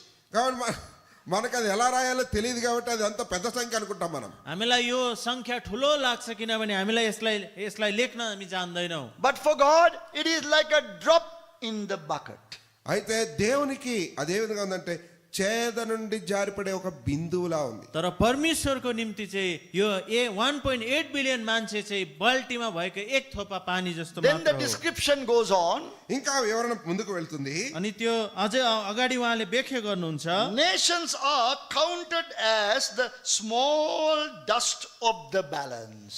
జనులు త్రాసు మీది ధూళి వంటి వారు. र तराजुमा टाँसिएको मसिनो धुलो जस्तो मात्र गनिन्छन्. I don't know whether these children have seen a balance, the weighing instrument that we had olden days. కాబట్టి పాత దినాల్లో మేము కలిగి ఉండేవారు ఆ యొక్క త్రాసు లేదా తక్కిడి అంటారు. ఈ చిన్న పిల్లలకి తెలుసో తెలీదో మాకు తెలియదు, చూసారో లేదో కూడా తెలియదు. म जान्दिनँ यो नानीहरूले त्यो पहिलोको ढकपल्लाहरू उनीहरूले देखेको छ कि छैन. On one side we put a weight, 1 kilo or 1 pound.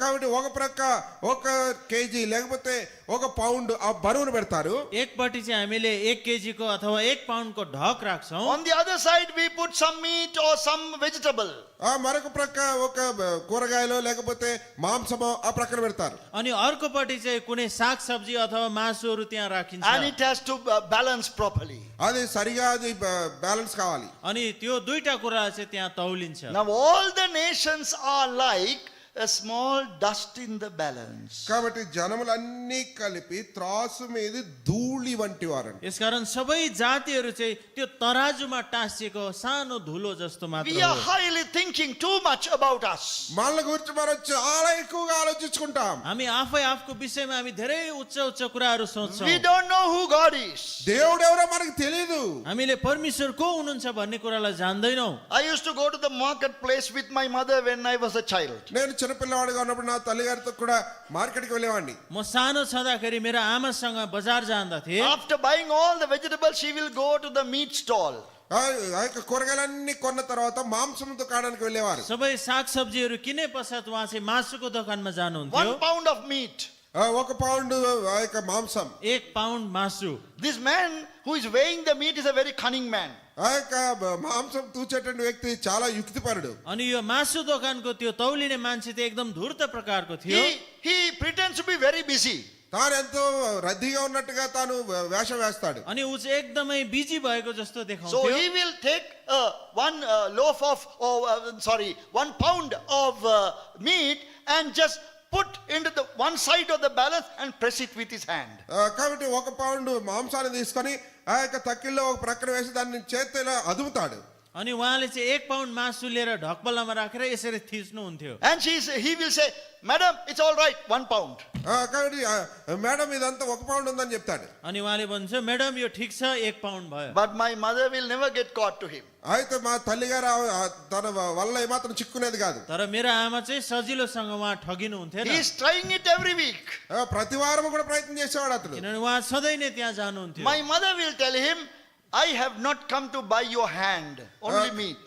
కాబట్టి మా తల్లి చెప్పేవారు నీ చెయ్యి కొనుక్కోవడానికి రాలేదు, కేవలం మాంసమే కొనుక్కోవడానికి వచ్చానని अनि చెప్పేవారు. मेरो आमाले भन्नुहुन्थ्यो म चाहिँ तिम्रो हातलाई किन्न आएको होइन, Take your hand off. నీ చెయ్యి తీసివేయి. तिम्रो हात त्यहाँबाट निकाल. When you take the hand off, it will go up again. తన చెయ్యి తీసివేసినప్పుడు తక్కిడి పైకి వెళ్ళిపోతుంది. जसो हात निकाल्थ्यो फेरि तराजु माथि She जान्छ. wanted to make sure that hand will not weigh that part. కాబట్టి ఆ యొక్క చెయ్యి ఏమాత్రం కూడా ఆ యొక్క తూనికలో భాగం కాకూడదని ఆమె నిశ్చయపరచుకునేవారు. उहाँले चाहिँ त्यो मान्छेको हातले चाहिँ त्यो तराजुलाई गरौँ बनाएको चाहनुहुन्थेन. But she will never say, wipe off the dust of that side. కాబట్టి ఎప్పుడు కూడా చెప్పేవారు కాదు ఆ యొక్క ఆ ప్రక్కన ఉన్నటువంటి ఆ యొక్క ధూళంతా తీసివేయమని. तर उहाँले कहिले पनि त्यो ढकपल्लाको धुलोलाई सफा गर भनेर भन्नु Because भएन. she knows this dust is negligible. కాబట్టి ఎందుకంటే ఆమెకు తెలుసు దాని మీద ఉన్నటువంటి ఆ ధూళి ఎంతో నిర్లక్ష్యమైనదని. किनभने उहाँलाई थाहा छ यो धुलोले केही पनि त्यहाँ ओजनमा फरक पार्दैन. Practically speaking, it will not make much of a difference. క్రియాపూర్వకంగా మాట్లాడినప్పటికీ అది పెద్ద అంతగా ఎక్కువ భేదమేమి ఉండదు దానివల్ల. व्यवहारिक रूपमा हेर्दाखेरि त्यो धुलोले त्यहाँनिर ओजनमा केही फरक गर्दैन. God says, దేవుడు అంటారు परमेश्वरले भन्नुहुन्छ all the nations together, taken together like dust in the balance. కాబట్టి జనులందరూ కూడా అన్ని దేశముల జనులందరూ కలిపి ఈ యొక్క త్రాసు మీద ఉన్నటువంటి ధూళి వంటి వారు. परमेश्वरले भन्नुहुन्छ सारा जातिहरू चाहिँ त्यो तराजुमा टाँसिएको धुलो जस्तो So मात्र now हो. we are very happy. ఇప్పుడు మనం చాలా సంతోషంగా ఉన్నాం. अब हामी एकदम खुसी भएका छौँ. At least now we can worship him saying, we are like the dust, we are like the dust. కాబట్టి ఇప్పుడు మనం కనీసం మేము ఆ ధూళి వలె ఉన్నాం అని చెప్పని ఆరాధించవచ్చు ఆయన. अब चाहिँ हामीले हाम्रो उपासनामा म चाहिँ धुलो जस्तो भनेर हामी उपासना गर्न But the सक्छौँ. situation is worse than that. అయితే పరిస్థితి చూస్తే దానికంటే దీనమైంది. तर हाम्रो अवस्था चाहिँ यो भन्दा पनि दयनीय छ. Look at verse 17. 17వ వచనం చూడండి. 17 पदलाई हेर्नुहोस्. All nations before him are as nothing. ఆయన దృష్టికి సమస్త జనములు లేనట్టుగానే ఉండును. उहाँको सामु सबै जातिहरू शून्य बराबर छन्. Drop of water now deteriorated, went down to smallest dust. కాబట్టి ఆ యొక్క చిన్న నీటి బిందువు వల్ల ఈ యొక్క ధూళి వంటిదిగా తగ్గిపోయింది. पहिला एक थोपा पानी थियो, त्यसपछि घटेर अलिकति धुलोको कणा भयो. Dust had been further reduced to nothing. ఇప్పుడు అది కూడా తగ్గిపోయి ఇప్పుడు ఏమి లేదంటున్నారు. अनि यो चाहिँ घटेर शून्य बराबर भएको छ. Will you agree with this word of God? ఈ దేవుని వాక్యాన్ని నీవు అంగీకరిస్తావా? के तपाईँ मानिलिनुहुन्छ यो परमेश्वरको वचनमा? This is how God sees us. ఈ విధంగా దేవుడు మళ్ళీ చూస్తున్నారు. परमेश्वरले चाहिँ हामीलाई यसरी देख्नुहुन्छ. Nothing. లేనట్టుగానే. शून्य बराबर. What is nothing? ఏం లేదంటే అర్థం ఏంటి? शून्यता चाहिँ के हो? How to write nothing? ఈ యొక్క లేదు అని రాయడం ఎలా? यो कसरी लेख्न सकिन्छ? Zero. శూన్యం. यो चाहिँ शून्य हो. So now we can worship saying, I am nothing, Lord. కాబట్టి ఇప్పుడు మనం ఆయన ఆరాధించవచ్చు. నేను శూన్యం ప్రభా, నేమి లేనివాడిని అంటాం. अब फेरि हामी म चाहिँ शून्य हो भनिकन उपासना गर्न सक्छौँ. But the situation is worse than that. అయితే దానికంటే దారుణంగా ఉంది పరిస్థితి. तर हाम्रो अवस्था चाहिँ यो भन्दा पनि अझै दयनीय छ. Keep on reading the same verse 17. And they are counted to him less than nothing and vanity. కాబట్టి 17వ వచనం మరలా రెండో భాగం చూస్తే ఆయన దృష్టికి అవి అభావముగాను శూన్యముగాను ఎంచబడును. अनि 17 पदको दोस्रो भागमा लेखेको छ, अनि तिनीहरू त उहाँको निम्ति शून्य भन्दा कम र व्यर्थका गनिन्छन्. Not even nothing, even less than nothing. కాబట్టి ఏమి లేనట్టుగా కాదు, శూన్యము కంటే తక్కువ. अनि यो चाहिँ शून्य मात्र होइन, तर शून्य भन्दा पनि कम्ती. So please, how can you now write this down? Less than nothing. కాబట్టి ఇప్పుడు దీన్ని ఎలా రాస్తారు చెప్పండి నాకు. ఈ యొక్క ఏమి లేని దానికంటే శూన్యము కంటే తక్కువ. अब यो शून्य भन्दा पनि कम्ती कुरालाई चाहिँ तपाईँले कसरी It is लेख्नुहुन्छ? not even minus, it is less than nothing. కాబట్టి మైనస్ కూడా కాదు, అది శూన్యము కంటే తక్కువ. आज यो माइनसमा पनि होइन, तर यो एकदमै केही नभएको कुरा हो। There is nothing. అడేమి లేదు. त्यहाँनिर केही पनि छैन, Then less than nothing. తర్వాత శూన్యము కంటే తక్కువ. त्यो केही पनि छैन भन्दा पनि अझै But कम्ती। man is thinking highly of himself. అయితే మానవుడు అయితే తన గురించి తను ఎంత చాలా ఎక్కువగా ఆలోచిస్తాడు. मान्छेले चाहिँ आफूलाई अति उच्च सोच्दछ। Don't be foolish like that. ఆ విధంగా బుద్ధిహీనుడుగా ఉండవద్దు దయచేసి. यस्तो प्रकारको मूर्ख नहुनु। If we are to inherit the blessing, we must be chosen by God. God has every right to choose. కాబట్టి ఈ యొక్క ఆశీర్వాదం మనము స్వతంత్రించుకోవాలి అంటే మనము దేవుని చేత ఏర్పరచుకొనబడాలి. మనల్ని ఏర్పరచుకున్నట్టు కూడా దేవునికి సర్వ హక్కులు కలిగి ఉన్నారు. यसकारण यो प्रतिज्ञालाई प्राप्त गर्नको निम्ति हामी चाहिँ परमेश्वरद्वारा चुनिएको हुनुपर्छ अनि परमेश्वरलाई हामीलाई चुन्नु नचुन्नु यो चाहिँ पूर्ण उहाँको अधिकार छ। Please read all the 10 verses in the scriptures about the sovereign election of God. దేవుని యొక్క సార్వభౌమ ఎన్నికను గురించినటువంటి ఆ యొక్క 10 వచనాలు దయచేసి అన్నిటినీ కూడా చదవండి. दया गरिकन तपाईँले परमेश्वरको सार्वभौमिक चुनावको विषयमा यो 10 वटा पदहरू तपाईँले पढ्नुहोस्। So that is the first requirement. అది మొట్టమొదటి అర్హత.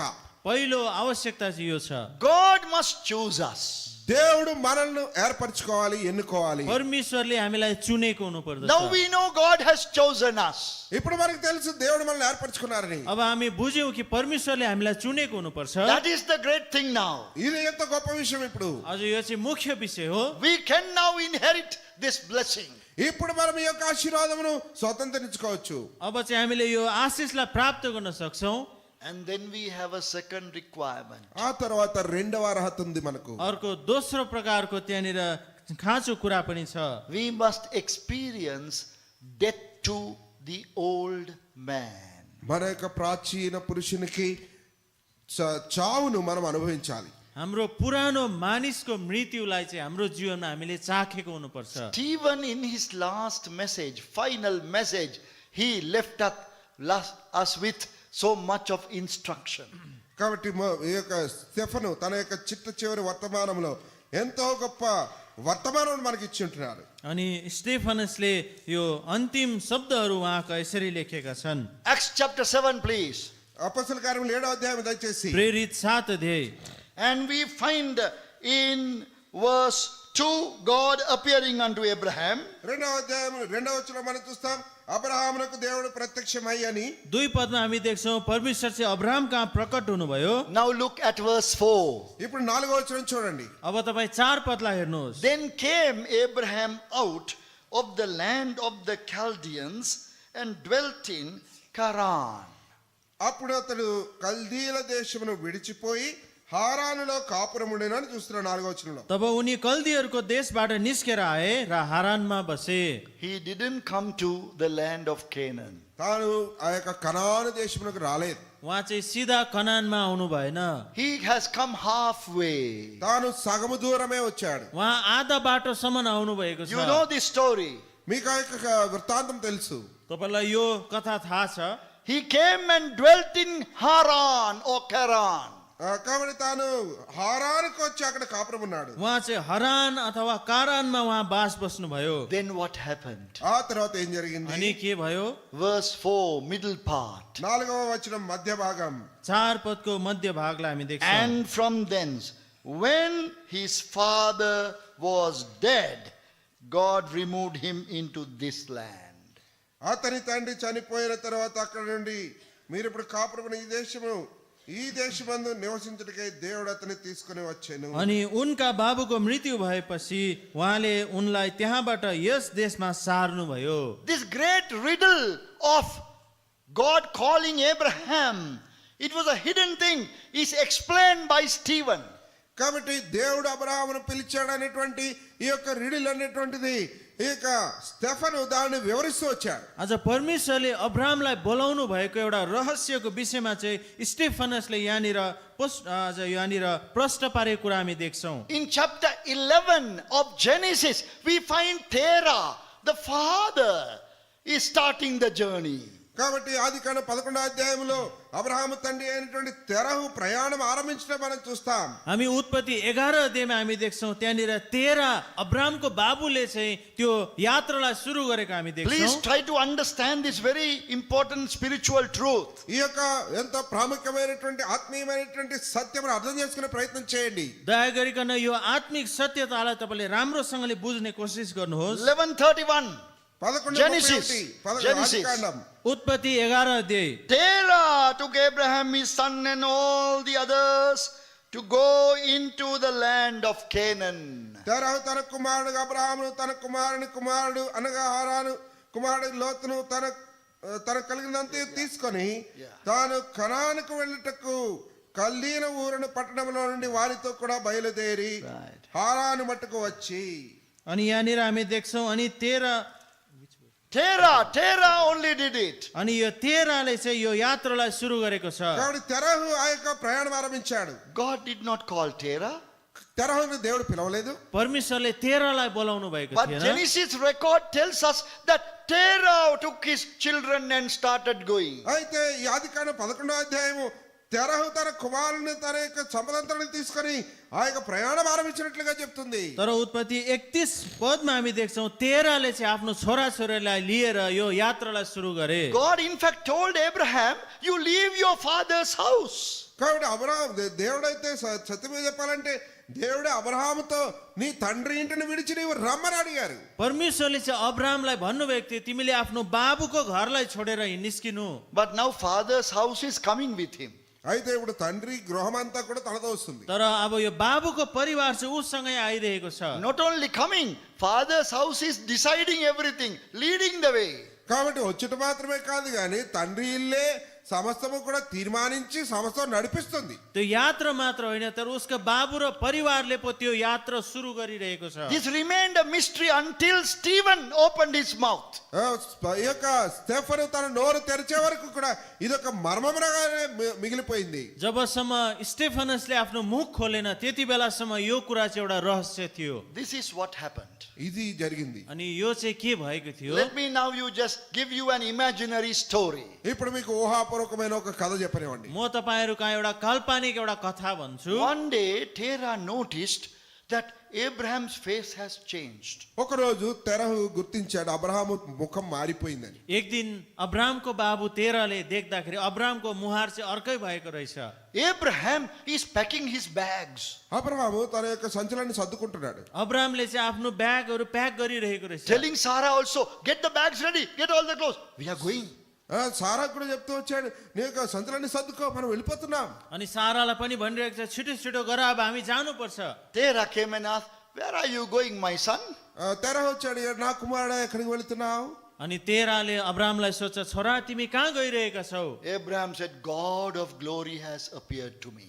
అబ్రహాము చెప్పాడు కదా మహిమ గల దేవుడు నాకు ప్రత్యక్షమయ్యాడు. अनि अब्रामले भन्नुहुन्छ महिमाका परमेश्वर प्रकट हुनुभएको छ म कहाँ. He asked me to come to a faraway country. ఎంతో సుదూర దేశమునకు రమ్మని ఆయన అడిగారు.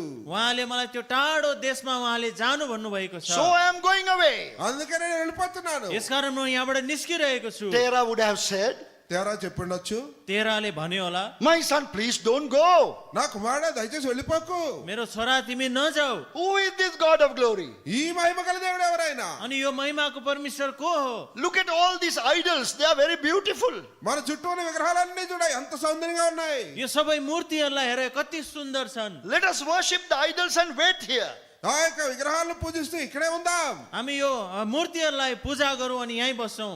But Abraham said, అయితే అబ్రహాం तर అన్నాడు अब्रामले भन्छ no idols. God of glory appeared to me. విగ్రహాలు కాదు ఇంకా నాకు మహిమ గల దేవుడు ప్రత్యక్షమయ్యాడు. होइन होइन मूर्ति होइन तर महिमाको परमेश्वर म कहाँ प्रकट हुनुभयो. Terah knew that he was not able to stop Abraham. కాబట్టి తెరహు తెలుసుకుంటూ వచ్చాడు అబ్రహామును తనను ఆపలేడు అని. तेरालाई थाहा भयो अब उसले अब्रामलाई रोकेर राख्न सक्दैन. Terah went inside and thought about it. తెరహు లోపలికి వెళ్ళి ఈ విధంగా దాని గురించి ఆలోచిస్తూ వచ్చాడు. भित्र गइकन तेराले आज मनमा सोच्यो Nothing else can be done now. ఇంకేమి కూడా చేయడానికి లేదు. अब यिनलाई रोक्न केही पनि गर्न I should सक्दैन. not send Abraham alone. నేను కూడా అబ్రహాముతో వెళ్ళాల్సిందే. मैले अब्राहमले एक्लै जान दिनु हुँदैन. He came running to Abraham and said, okay, Abraham, tomorrow morning we are all leaving. కాబట్టి అబ్రహాం ఎదుగు పరిగెత్తుకుని వచ్చాడు. రేపు ఉదయం అబ్రహాం రేపు ఉదయం మనం అందరం కలిసి వెళ్తాం. अनि तेराले अब्राहम कहाँ आएर भन्छ, ठिकै छ अब्राहम, भोलि बिहान हामी सबै Not निस्कन्छौँ. only you, I am coming. నువ్వే కాదు మేము కూడా వస్తాం. तिमी मात्र होइन तर हामी पनि आउँदैछौँ. Abraham was called by God, but this old man, Terah, is leading the way now. కాబట్టి అబ్రహాం అయితే దేవుని ద్వారా పిలువబడ్డాడు. ఈ యొక్క వృద్ధుడు ఈ యొక్క తెరహు ఆ యొక్క మార్గాల్లో నడిపించేవాడు కూడా ఇప్పుడు. अब्राहमलाई चाहिँ परमेश्वरले बोलाउनु भएको थियो, तर यो बुढो मान्छे तेराले चाहिँ त्यो यात्रालाई सुरु गरिरहेको छ. Terah had a plan.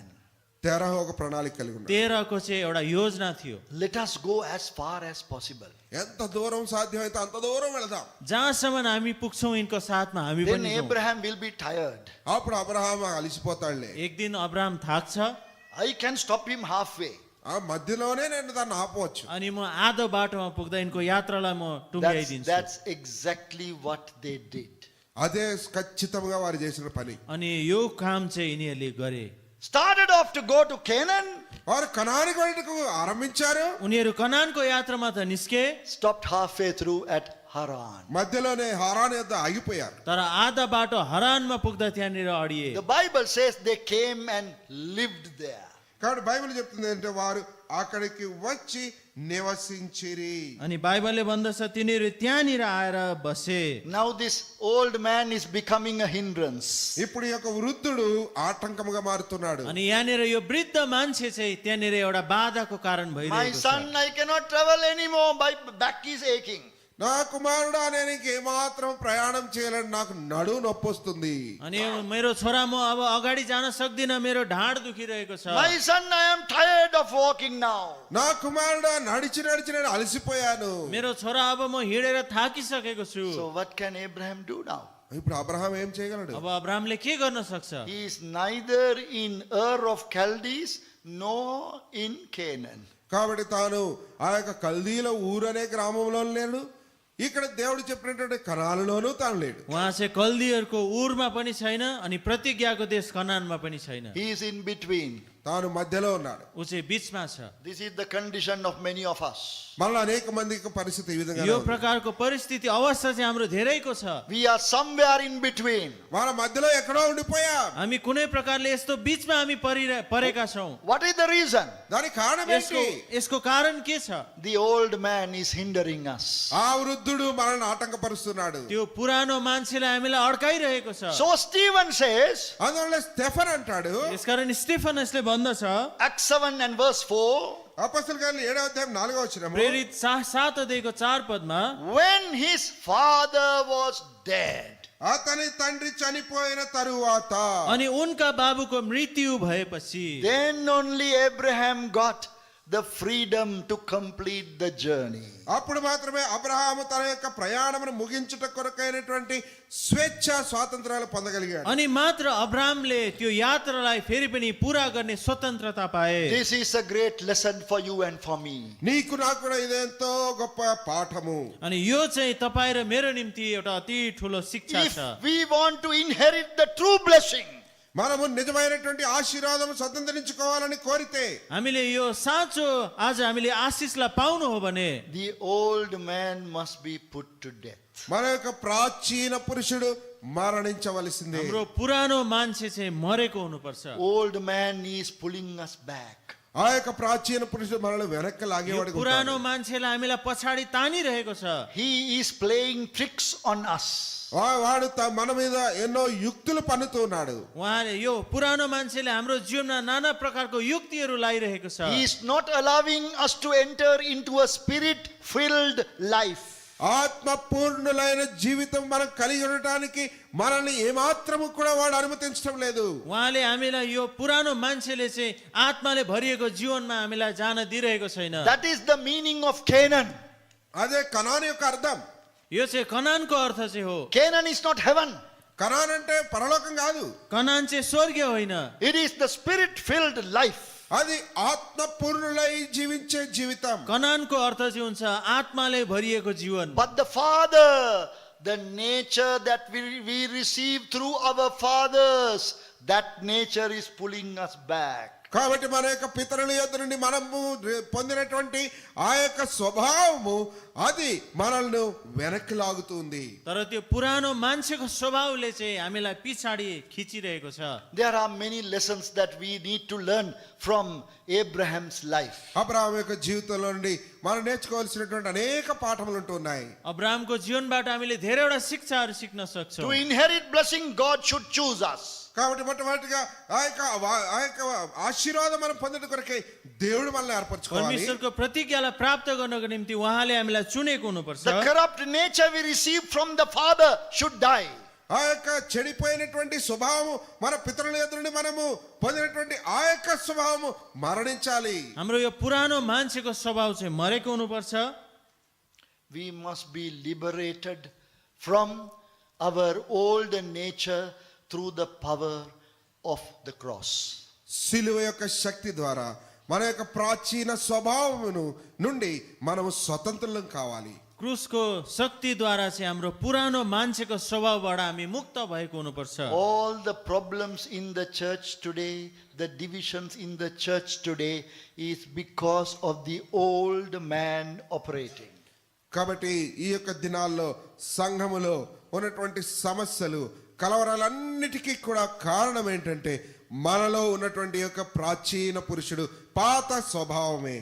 हामी मण्डलीमा भएका धेरैवटा समस्याहरू विभाजनहरू चाहिँ यो पुरानो मान्छेको स्वभाव हामी भित्र काम गरेको कारणले हुँदछ. Divisions among us is not due to doctrinal differences. కాబట్టి మనలో ఉన్నటువంటి విభజనలన్నీ కూడా ఈ యొక్క బోధపరమైనటువంటి వ్యత్యాసములను కూర్చున్నటువంటి విభజనలు కావివి. हामी बीचमा भएको विभाजनहरू चाहिँ सैद्धान्तिक रूपले यो भएको विभाजन होइन. My old man and his old man is fighting with each other. కాబట్టి నా ప్రాచీన పురుషుడు ఆయన ప్రాచీన పురుషుడు ఒకరితో ఒకరు పోరాడుతున్నారు. यो विभाजन चाहिँ मेरो पुरानो मान्छे र उहाँको पुरानो मान्छेको बीचमा भएको लडाईको कारणले हो. Like the two giants who fought with each other and killed themselves. కాబట్టి ఇద్దరు బలవంతులు ఒకరితో ఒకరు పోరాడి ఇద్దరు చంపుకున్న రీతిలో यो चाहिँ दुईवटा राक्षस अथवा दैत्य जस्तो जो चाहिँ आपसमा लडाई गरेर मर्दछ. Now no time to tell stories. ఇప్పుడు కథలు చెప్పడానికి సమయం లేదు. अब यो कथा भनिरहने समय छैन. But brother C. Dawson, many years ago, 45 years ago, he told the story. నా సోదరుడు సి దాసన్ గారు ఆయన 45 సంవత్సరాల క్రితం ఈ కథ చెప్పారు. ब्रदर सी दासनले 45 वर्ष अगाडि यो कथा भन्नुभएको थियो. Two giants were troubling the village. ఇద్దరు వీరులు లేదు ఇద్దరు జైంట్స్ ఆ యొక్క గ్రామాన్ని ఎంతో కలతపరుస్తున్నారు. दुईवटा राक्षसले एउटा गाउँलाई सताइरहेका थियो. People had no peace. ప్రజలకు ఏమాత్రం సమాధానం లేదు, శాంతి లేదు. त्यहाँनिर कुनै पनि शान्ति भन्ने कुरा थिएन. Every afternoon they eat their meal from others and sleep under two trees. కాబట్టి వారు ప్రతి మధ్యాహ్నము కూడా వేరే గుంపు నుండి వారు మాంసం తింటారు, ఇద్దరు రెండు చెట్ల కింద పడుకుంటారు. उनीहरू आफ्नो खाना खान्थे अनि रुखको मुनि उनीहरू शुद्ध थिए. One little child with some stones in his hand climbed the middle tree. అయితే ఒక చిన్న పిల్లవాడు చేతిలో రాళ్లు పట్టుకొని మధ్యలో ఉన్నటువంటి ఒక చెట్టు ఎక్కాడు. अनि त्यो एउटा सानो नानी चाहिँ एउटा सानो ढुङ्गा लिएर त्यो दुईटा रुखको बीचको रुखमा माथि चढ्यो. Threw one stone at one giant. ఒక వీరుడి మీద ఒక రాయి విసిరాడు. अनि त्यो सुतिरहेको एउटा राक्षस माथि एउटा ढुङ्गा फ्याँक्यो. He woke up and looked at the other giant. తాను లేచి వేరే జంతుని చూశాడు. अनि त्यो राक्षसले उठेर अर्को राक्षसलाई हेर्छ. Don't throw stones at me. నా మీద రాళ్ళు విసరొద్దు. अनि उसले भन्छ मलाई ढुङ्गा नहान. That giant said, why did you wake me up? I did not throw anything. ఆ జంట అన్నాడు కదా నన్నెందుకు లేపో పడుకున్నావాడిని నేనే నీ మీద రాళ్ళు వేయలేదు అన్నాడు. अनि अर्को सुतिरहेको राक्षसले भन्छ मलाई किन बिउजायो मैले ढुङ्गा हानेकै Then this छैन. little boy hiding under the branches threw another stone at the other giant. అయితే ఈ చిన్న పిల్లవాడు ఆ యొక్క చెట్ల కొమ్మల మధ్యలో దాక్కుండి ఇంకొక రాయి తీసుకొచ్చి మరొక జైంట్ మీద వేశాడు. अनि यो अर्को सानो नानीले चाहिँ माथि लुकेर अर्को ढुङ्गा चाहिँ अर्को राक्षस माथि हान्छ. This went on for some time. ఇది కొంత సమయం జరిగింది. यो केही समयसम्म चलिरह्यो. The end result was the two giants began to fight with each other. చివరి విషయం ఏంటంటే ఆ ఇరువురు జైంట్స్ కూడా ఒకరితో ఒకరు పోరాడుకోవడం ఆరంభించారు. अनि अन्तमा यो दुईवटा राक्षस चाहिँ आफैमा लडाई गर्न थाले. Finally, both of them held on to their necks and squeezed the neck, and both of them died. చివరికి వారిద్దరూ కూడా ఒకరి పీక ఒకరు పట్టుకొని అది గట్టిగా అదిమి ఇద్దరు చచ్చారు. अनि यति साह्रो लडाई गर्यो, आज दुवैजनाले एकअर्काको आज गला निमाटेर दुवैजनाको मृत्यु That is भयो. happening to us. అదే మనకు కూడా జరుగుతుంది. आज यस्तो प्रकारको अवस्था. There is no obvious reason, but we are angry with each other. మనకి ఎటువంటి కారణాలు లేవు కానీ ఒకరి మీద ఒకరు మాత్రం అసూయ పడుతున్నాం. त्यहाँनिर कुनै कारण हामी देख्दैनौँ, तर हामी एकअर्कासँग हामी रिसाएका छौँ. How to heal this wound, we don't know. ఈ గాయాన్ని ఏ విధంగా స్వస్థపరచాలో మనకు తెలియదు. यो घाउहरूलाई हामी कसरी ठिक गर्नु हामीलाई थाहा छैन. Die to old self. నీ యొక్క ప్రాచీన స్వయానికి చనిపో. तपाईको पुरानो मान्छे चाहिँ मरेको हुनुपर्छ. Knowing that your old man is crucified with him. Romans 6:6. రోమీయులకు రాసిన పత్రిక 6వ అధ్యాయం 6వ వచనంలో చెప్పబడినట్లుగా నీ ప్రాచీన పురుషుడు ఆయనతో కూడా సిలువ వేయబడ్డాడని ఎరిగి. रोमी 6:6 पद अनुसार यो जानेर कि तपाईको पुरानो मान्छे उहाँसँग क्रुसमा टाङ्गिएको छ. Without this, we cannot go the full distance. ఇది జరగకుండా మనం సంపూర్ణమైనటువంటి దూరం మనం వెళ్ళలేం. यो सँगसँगै चाहिँ हामी त्यो यात्रालाई पूर्ण रूपले तय गर्न सक्दैनौँ. Power of the cross. ఈ యొక్క సిలువ శక్తి क्रुसको सामर्थमा Think about it. దాని గురించి ఆలోచించు. यो विषयमा तपाईले सोच्नुहोस्. We just preach and finish it quickly. మనం బోధించి త్వరగా ముగిస్తాం. हामी यो प्रचार गरेर छिटै बन्द गरिहाल्छौँ. Still we have the old man remaining in us. ఇంకను ఆ యొక్క ప్రాచీన స్వభావం ప్రాచీన పురుషుడు మనలోనే ఉంటాడు. तर पनि अझै पनि हामी भित्र त्यो पुरानो मान्छेको स्वभावहरू छ. We keep on telling, I am hurt, I am hurt. ఎడతెగ చెప్తూనే ఉంటాం నాకు గాయమైంది నాకు గాయమైంది అని. हामी भनिरहन्छौँ मलाई चोट लागेको छ, मलाई चोट लागेको छ Who भनेर. is hurt? Old man. ఎవరు గాయమైంది నీ ప్రాచీన పురుషునికి. कसलाई चाहिँ चोट लागेको छ? त्यो Holding- पुरानो मान्छेलाई. Holding you to Haran, not allowing you to go to Canaan. అదే నిన్ను హరాన్లోనే ఉండేట్లుగా చేస్తుంది కనానికి వెళ్ళకుండా చేస్తుంది. तपाईलाई हरानमै पक्रेर राखेको छ, कनानमा जान दिएको Our छैन. Lord Jesus has preached the simple principles what we should do. కాబట్టి మన యేసుక్రీస్తు ప్రభువు ఎంతో సామాన్యమైనటువంటి నియమాలు చెప్తూ వచ్చాడు. మనం ఏమి చేయాలి అన్న దాని हाम्रो प्रभु यीशु గురించి. ख्रीष्टले एउटा साधारण कुरा भन्नुभएको छ, हामीले के गर्नुपर्छ भनिकन. Apostle Paul says what to do. అపొస్తలుడైన పౌలు కూడా చెప్పారు ఏం చేయాలి అని. प्रेरित पावलले भन्नुहुन्छ हामीले के गर्नुपर्छ भनेर. If your enemy, within inverted commas, your enemy hungers, what should you do? నీ యొక్క శత్రువు ఆకలిగా ఉంటే నీవేం చేయాలి? आज तपाईको शत्रु त्यहाँनिर आएपछि तपाईले के गर्नुपर्छ? Give him to eat. Is that right? తాను తినడానికి ఇవ్వాలి కదా, సరేనా? शत्रु भोकाएर आएको छ भने उनीहरूलाई खानु दिनुपर्छ. यस्तै हो. Put some poison also and give. కొంచెం విషం కూడా కలిపి अलिकति त्यहाँ विष पनि हालेर दिनुपर्छ. That is what we think. అది మనం ఆలోచిస్తాం हामी चाहिँ అనుకుంటాం. यसरी सोच्छौँ. If he is hungry, తాను ఆకలిగా ఉంటే हाम्रो शत्रु चाहिँ भोकाएको छ भने let us be happy about it. దాని గురించి నాకు సంతోషంగా ఉండనివ్వండి. ओहो हामीलाई त खुसी लाग्छ. God is punishing him. దేవుడు తను శిక్షిస్తున్నాడు. परमेश्वरले उसलाई दण्ड दिइरहेको छ. Let him repent. తను పశ్చాత్తాపడాల్సిందే. अब उसलाई पश्चाताप गरोस्. That is our attitude. ఇది మన వైఖరి. हाम्रो स्वभाव चाहिँ यस्तो हुन्छ. This is what is happening to us. ఇదే మనకు సంభవిస్తున్న విషయం. आज हामीलाई के भइरहेको छ? He is still an enemy. ఈయన ఇంకా మనకు శత్రువే. ऊ चाहिँ एउटा शत्रु हो. But give him to eat. అయితే తనకు తినడానికి ఇవ్వి. तर खानको निम्ति उहाँलाई दिनुहोस्. If he is thirsty, తాను దప్పికొని ఉంటే ऊ तिर्खाएको छ भने give him to drink. తాగడానికి ఇవ్వి. उसलाई पिउनको निम्ति दिनुहोस्. He is not asking for it. తానేమీ అడగటం లేదు దాని కొరకు. उसले त्यो कुरा मागेको छैन. He is not coming begging to you. నీ వద్దకు అడుక్కుంటూ తాను రావటం లేదు. ऊ चाहिँ भिख माग्दै तपाईँ कहाँ आएको छैन. But you know he is hungry. అయితే తను ఆకలిగా ఉన్నాడని మాత్రం నీకు తెలుసు. तर तपाईँलाई थाहा छ ऊ भोकाएको छ भनेर. Give him to eat. తనకు తినడానికి ఇవ్వి. उहाँलाई खान दिनुहोस्. If your righteousness does not exceed the righteousness of the Pharisee, the Lord Jesus said, you will in no wise enter into the kingdom of God. మీ యొక్క నీతి ఆ యొక్క పరిచయాల నీతి కంటే మించినది కాకపోతే నీవు ఏ విధంగా కూడా దేవుని రాజ్యంలో ప్రవేశించలేవని ప్రభు చెప్పారు. प्रभुले भन्नुहुन्छ तपाईको धार्मिकताले त्यो सदुकी र फरिसीको धार्मिकता भन्दा बढी छैन भने तपाईले परमेश्वरको राज्यमा प्रवेश गर्न Take सक्नुहुन्न. stock of your lives, dear brothers and sisters. Take an account of your lives. మీ యొక్క జీవితానికి వచ్చినటువంటి లెక్క చూసుకోండి. तपाईले आफ्नो जीवनको लेखाजोखा तपाईले गर्नुहोस्. how is your old man? నీ యొక్క ప్రాచీన పురుషుడు ఏ విధంగా ఉన్నాడు? हाम्रो पुरानो मान्छे कस्तो छ? He has started off the journey with you. తాను నీతో కూడా ప్రయాణం ఆరంభించాడు. तपाईसँग त्यो मान्छेले त्यो यात्रालाई सुरु गरेको छ। What are you going to do now? ఇప్పుడు నువ్వు ఏం చేయనయ్యా? अब तपाईले के गर्नुपर्छ? The old man must die. ఆ ప్రాచీన పురుషుడు त्यो మరణించాడు. पुरानो मान्छे मर्नुपर्छ। Then we have some more points that we are not going to discuss. ఇంకా మరికొన్ని అంశాలు ఉంటున్నాయి, అవి వాటిని మనం ఇప్పుడు अरु చూస్తాం. केही कुराहरू छ, अब त्यहाँ हामीले हेर्दैनौँ। How Abraham inherited this blessing. ఈ ఆశీర్వాదమును అబ్రహాము ఏ విధంగా పొందాడు? यो आशिषहरू अब्राहमले कसरी प्राप्त गरे? Blessing, I will bless you. నిశ్చయముగా నేను నిన్ను म ఆశీర్వదించాను. आशिषमाथि आशिष दिनेछु। We desire spiritual blessing upon you. నేను ఆత్మ సంబంధమైనటువంటి ఆశీర్వాదం మీ మీద కోరుచున్నాను. हामी तपाईमाथि आत्मिक आशिषको हामी अपेक्षा राख्दछौँ। Thirdly, he learned to live like a stranger and a pilgrim. మూడవదిగా తాను ఒక యాత్రికుడిగా ఒక పరదేశిగా జీవించుట నేర్చుకుంటూ వచ్చాడు. तेस्रो कुरा चाहिँ उहाँले एउटा परदेशी अनि यात्रीको जीवन व्यतीत गरे। You know the story that he lived in tents. మనకు తెలుసా ఆ యొక్క వృత్తాంతం అంతా కూడా తాను గుడారములలో నివసిస్తూ వచ్చాడు. तपाईलाई त्यो कुरा थाहा छ, अब्राहम चाहिँ तम्बुहरूमा बस्थे। He also erected or built altar wherever he went. కాబట్టి తాను కూడా వెళ్ళిన ప్రతి స్థలములోనూ కూడా ఆ యొక్క బలిపీఠములను తాను కడుతూ వచ్చాడు. उहाँले जहाँ जहाँ जानु त्यहाँनिर त्यो आज तम्बु उहाँले खडा गर्नुभयो। Stranger and a pilgrim.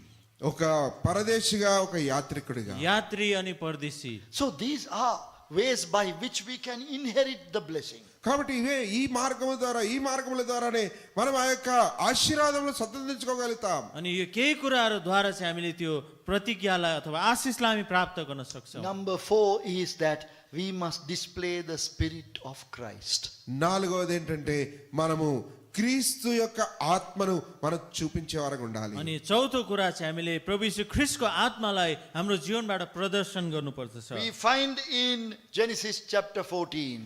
ఆదికాండము 14వ అధ్యాయంలో మనం దాన్ని కనుగొంటాం. हामी यो कुरालाई उत्पत्ति किताब 14 अध्यायमा हामी देख्दछौँ। Before that, Genesis chapter 13. దానికి ముందు ఆదికాండం 13వ అధ్యాయంలో त्योभन्दा अगाडि उत्पत्ति 13 अध्याय From verse 7 to 9. 7 నుంచి 9 వచనాల్లో 7 देखि 9 पदसम्म Separation of Lot and Abraham. Abraham లోతు యొక్క ఇద్దరు విడిపోవడం చూస్తున్నాం. अब्राहम अनि लुतको बीचको विभाजन। He said, you choose first. తాను అన్నాడు కదా, నీకేది కావాలో ముందు నువ్వు ఏర్పరచు. अब्राहमले भन्छ तिमी पहिला चुन। You choose whatever place you want. నీకు కావాల్సిన స్థలాన్ని నీవు ఏర్పరచుకో, నీవు ఎన్నుకో. जुन जग्गा तिमीलाई मन पर्छ तिमी पहिला चुन। That is spirit of Christ. అది క్రీస్తు ఆత్మ. यो चाहिँ ख्रीष्टको आत्मा। Later in the epistles, preferring one another. కాబట్టి తదుపరి పత్రికల్లో మనం చూస్తాం, ఒకరి కంటే ఒకరు మరొకరిని ఎక్కువగా ఎంచుట. पछाडि गइकन पत्रीहरू हामी देख्छौँ एकले अर्कालाई उच्च ठान्दै। Then in Genesis 14, తర్వాత ఆదికాండం 14వ అధ్యాయంలో अनि उत्पत्ति 14 अध्यायमा verse 13 and 14, 13-14 వచనాలు, अनि यसको 13 अनि 14 Padma someone coming running and telling Abraham that Lot is taken by the enemy. కాబట్టి ఎవరో పరిగెత్తుకుని వచ్చి అబ్రహాముతో చెప్తూ వచ్చారు, శత్రువు వచ్చి లోతును తీసుకుని వెళ్ళిపోయాడు అని. अनि त्यहाँनिर कुनै मानिस चाहिँ दौडेर आएर अब्राहमलाई भन्छ लुतलाई चाहिँ आज शत्रुहरूले आक्रमण गरेर लगे। If we were in Abraham's place, మనం గనక అబ్రహాము స్థానంలో ఉంటే हामी चाहिँ अब्राहमको जग्गामा हुनु हो भने we would have said, good for him. మనం చెప్పుండే వాళ్ళం మంచిది అది అని. हामीले चाहिँ भन्ने थियौँ राम्रै भयो। He chose. He is my nephew. He chose the best part and went. నా మేనల్లుడైండి నాకు తనకు కావాల్సినటువంటి మంచి దాన్ని ఎన్నుకుని వెళ్ళాడు. यिनी चाहिँ मेरा भतिज थिए तर राम्रो कुराहरू खोजेर गएको थिए। God is teaching him a lesson. దేవుడు తనకు ఒక పాఠాన్ని నేర్పిస్తున్నాడు. परमेश्वरले चाहिँ यिनलाई पाठ सिकाइरहेको छ। No, that's not how he responded. ఆ విధంగా తాను ఏమాత్రం స్పందించలేదు. तर अब्राहमले यस्तो प्रकारले उत्तर दिएनन्। He risked his own life to rescue Lot. లోతును కాపాడు కొరకై తన సొంత ప్రాణమును కూడా తాను పణంగా పెట్టాల్సి तर వచ్చింది. लुतलाई त्यहाँबाट छुडाउनको निम्ति आफ्नो जीवनको पनि उनले खतरामा हाले। That is spirit of Christ. అది క్రీస్తు ఆత్మ. यो चाहिँ ख्रीष्टको आत्मा हो। Then number 5, తర్వాత 5వదిగా अनि पाँचौं कुरा, we must expect reward only from God. మనము ఆ యొక్క బహుమానమును లేదా జీతమును కేవలము దేవుని యొద్ద నుండి మాత్రమే ఆశించాలి. पाँचौं कुरा चाहिँ हामीले आज हाम्रो इनामहरू चाहिँ परमेश्वरबाट मात्र हामीले आशा राख्नु पर्दछ। God told Abraham, Abraham, I am your shield and your great reward. కాబట్టి అబ్రహాముతో దేవుడు చెప్తూ వచ్చారు, నేను నీకు కేడమును, నీ బహుమానము అత్యధిక మగును. अनि अब्राहमलाई भन्नुभयो म तिम्रो अति नै ठुलो एउटा इनाम हुँ भनिकन। That is 15:1. Genesis 15 and verse 1. అది ఆదికాండం 15వ అధ్యాయం మొదటి వచనంలో రాయబడింది. अनि यो चाहिँ 15 अध्यायको 1 पदमा उत्पत्ति। We must have that characteristic. మనం అటువంటి లక్షణము కలిగి ఉండాలి. हाम्रोमा चाहिँ यो प्रकारको स्वभावहरू हुनुपर्दछ। Do not expect reward from man. మానవుని ఎదురునే మాత్రం బహుమానమును ఆశించవద్దు. तपाईले आफ्नो इनामहरू मानिसबाट आशा नगर्नुहोस्। Behold, I come quickly. ఇదిగో My reward is with me to give to every man according to his work shall be. Revelation 22 verse 12. ప్రకటన గ్రంథం 22వ అధ్యాయం 12వ వచనంలో రాయబడినట్లుగా, ఇదిగో త్వరగా వచ్చున్నాను, వాని క్రియ చొప్పున ప్రతి వానికి ఇచ్చుటకు నేను సిద్ధపరిచిన జీతము నా యొద్ద ఉన్నది. प्रकाशित वाक्य 22 अध्यायको 12 पदमा, अनि हेर म चाँडै आउँछु अनि हरेक मानिसलाई जस्तो उसको काम हुनेछ त्यही अनुसार दिने मेरो इनाम मसित छ। Next one that we should have is the spirit of intercession. కాబట్టి తర్వాత మనం కలిగి ఉండవలసింది ఏంటంటే విజ్ఞాపన చేసేటువంటి ఆత్మ. अर्को कुरा हामी भित्र हुनुपर्ने चाहिँ अन्तर्विन्तीको आत्मा। Chapter 18 of Genesis from verse 23 we find Abraham interceding on behalf of Sodom and Gomorrah. ఆదికాండం 18వ అధ్యాయం 23వ వచనం నుంచి మనం చూస్తాం సొదొమ గొమొర్రాలను గురించి అబ్రహాము విజ్ఞాపన చేయట చూస్తాం. अनि उत्पत्ति 18 अध्यायको 16 पददेखि उसो हामी हेर्यौँ भने अब्राहमले सदोमका निम्ति अन्तर्विन्ती गरिरहेका छन्। We are so quick to judge. మనమైతే తీర్పు తీర్చడానికి ఎంతో త్వరితంగా ఉంటాం. हामी कति छिटो न्याय गर्छौँ। We are so quick to condemn people to hell. ప్రజలను నరకానికి పంపించడానికి మనం ఎంతో త్వరగా ఉంటాం. हामी मानिसहरूलाई कति छिटो नरकको निम्ति हामी उनीहरूलाई रद्द गर्दछौँ। Then the final characteristic, చిట్ట చివరి లక్షణం ఏంటంటే अनि अन्तिम स्वभाव चाहिँ implicit obedience. ఎంతో ఎటువంటి షరతులు లేనటువంటి విధేయత. अनि एउटा असल प्रकारको आज्ञाकारिता। We all know that Abraham sacrificed Isaac. కాబట్టి మనందరికీ తెలుసు అబ్రహాము ఇస్సాకును బలిగా ఇచ్చాడని. हामीलाई थाहा छ अब्राहमले चाहिँ इसाकलाई आज बलिदान चढाए। But do you know that he not only sacrificed one son, he sacrificed two sons. అయితే తాను ఒక్క కుమారుని కాదు కానీ ఇద్దరు కుమారుల్ని బలిగా ఇచ్చాడని మనకు తెలుసా, మీకు తెలుసా? तर के तपाईलाई थाहा छ उहाँले त्यति बेला एकजना छोरा होइन तर दुईजना छोराको बलिदान The चढाए। Bible says it was very grievous to Abraham. కాబట్టి బైబిల్ చెప్తుంది అబ్రహామునకు అది ఎంతో దుఃఖము కలుగజేసెను అని. बाइबलले भन्दछ यो कुरा चाहिँ अब्राहमको निम्ति अति नै दुःखदायक थियो। Genesis 21:12 to 14. ఆదికాండం 21వ అధ్యాయం 12 నుంచి 14 వరకు. उत्पत्ति 21 अध्यायको 12 देखि 14 पद। That is Ishmael. అది ఇష్మాయిల్ని గురించి. त्यो चाहिँ इस्माइल थियो। Then chapter 22, 1 to 5. ఆ తర్వాత 22వ అధ్యాయం 1 నుంచి 5 వచనాలు. 1 to 3. 1 నుంచి 3 వరకు. अनि उत्पत्ति 22 अध्यायको 1 देखि 3 पदसम्म। Then the second son, that is the son of the promise. కాబట్టి తర్వాత రెండవ కుమారుడు వాగ్దాన పుత్రుడు. अनि यो चाहिँ त्यो प्रतिज्ञाको छोरा इसाकको विषयमा। No questions asked. ఏ ప్రశ్నలు అడగలేదు. कुनै प्रश्न नसोधिकन When God said, next day morning he will get up and do it. దేవుడు ఎప్పుడైతే చెప్పాడో తదుపరి దినమే వేకువనే లేచి ఆ పని చేసిన అడుగుంటున్నాడు. जब परमेश्वरले भन्नुभयो अर्को दिन बिहानै उठेर त्यो काम गरे। So he obtained the promise. కాబట్టి తాను వాగ్దానాన్ని స్వతంత్రించుకున్నాడు. यसकारण चाहिँ उहाँ त्यो प्रतिज्ञाको हकदार बने। He obtained the oath. తాను ఆ యొక్క ప్రమాణమును తాను స్వతంత్రించుకున్నాడు. उहाँले त्यो शपथको हकदार बने। So from the choice, original choice of God, ఆ యొక్క మొట్టమొదటి దేవుని యొక్క ఆదిమ ఆ యొక్క ఎన్నిక నుండి परमेश्वरको त्यो सार्वभौमिक पहिलेको चुनाव अनुसार to implicit obedience, ఆ యొక్క షరతులు లేని విధేయత వరకు కూడా त्यो एकदमै व्यक्तिगत आज आज्ञा पालनमा we have these 7 steps.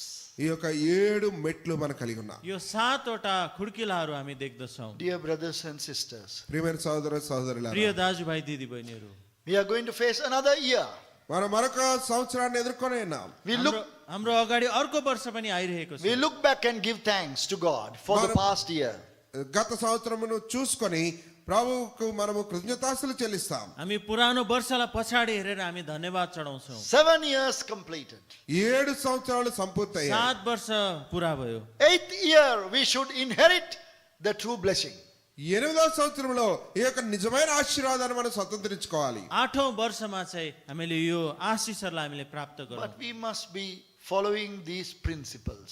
అయితే దాని కొరకై మనం ఈ యొక్క నియమాలను మనము అనుసరించాలి. तर हामीले चाहिँ यो सिद्धान्तहरू हामीले पछ्याउनु पर्दछ. Embracing those principles. ఈ యొక్క నియమాలన్నింటినీ కూడా హత్తుకొని ఉండుట. यो सिद्धान्तहरूलाई अँगालिकन Please think about it.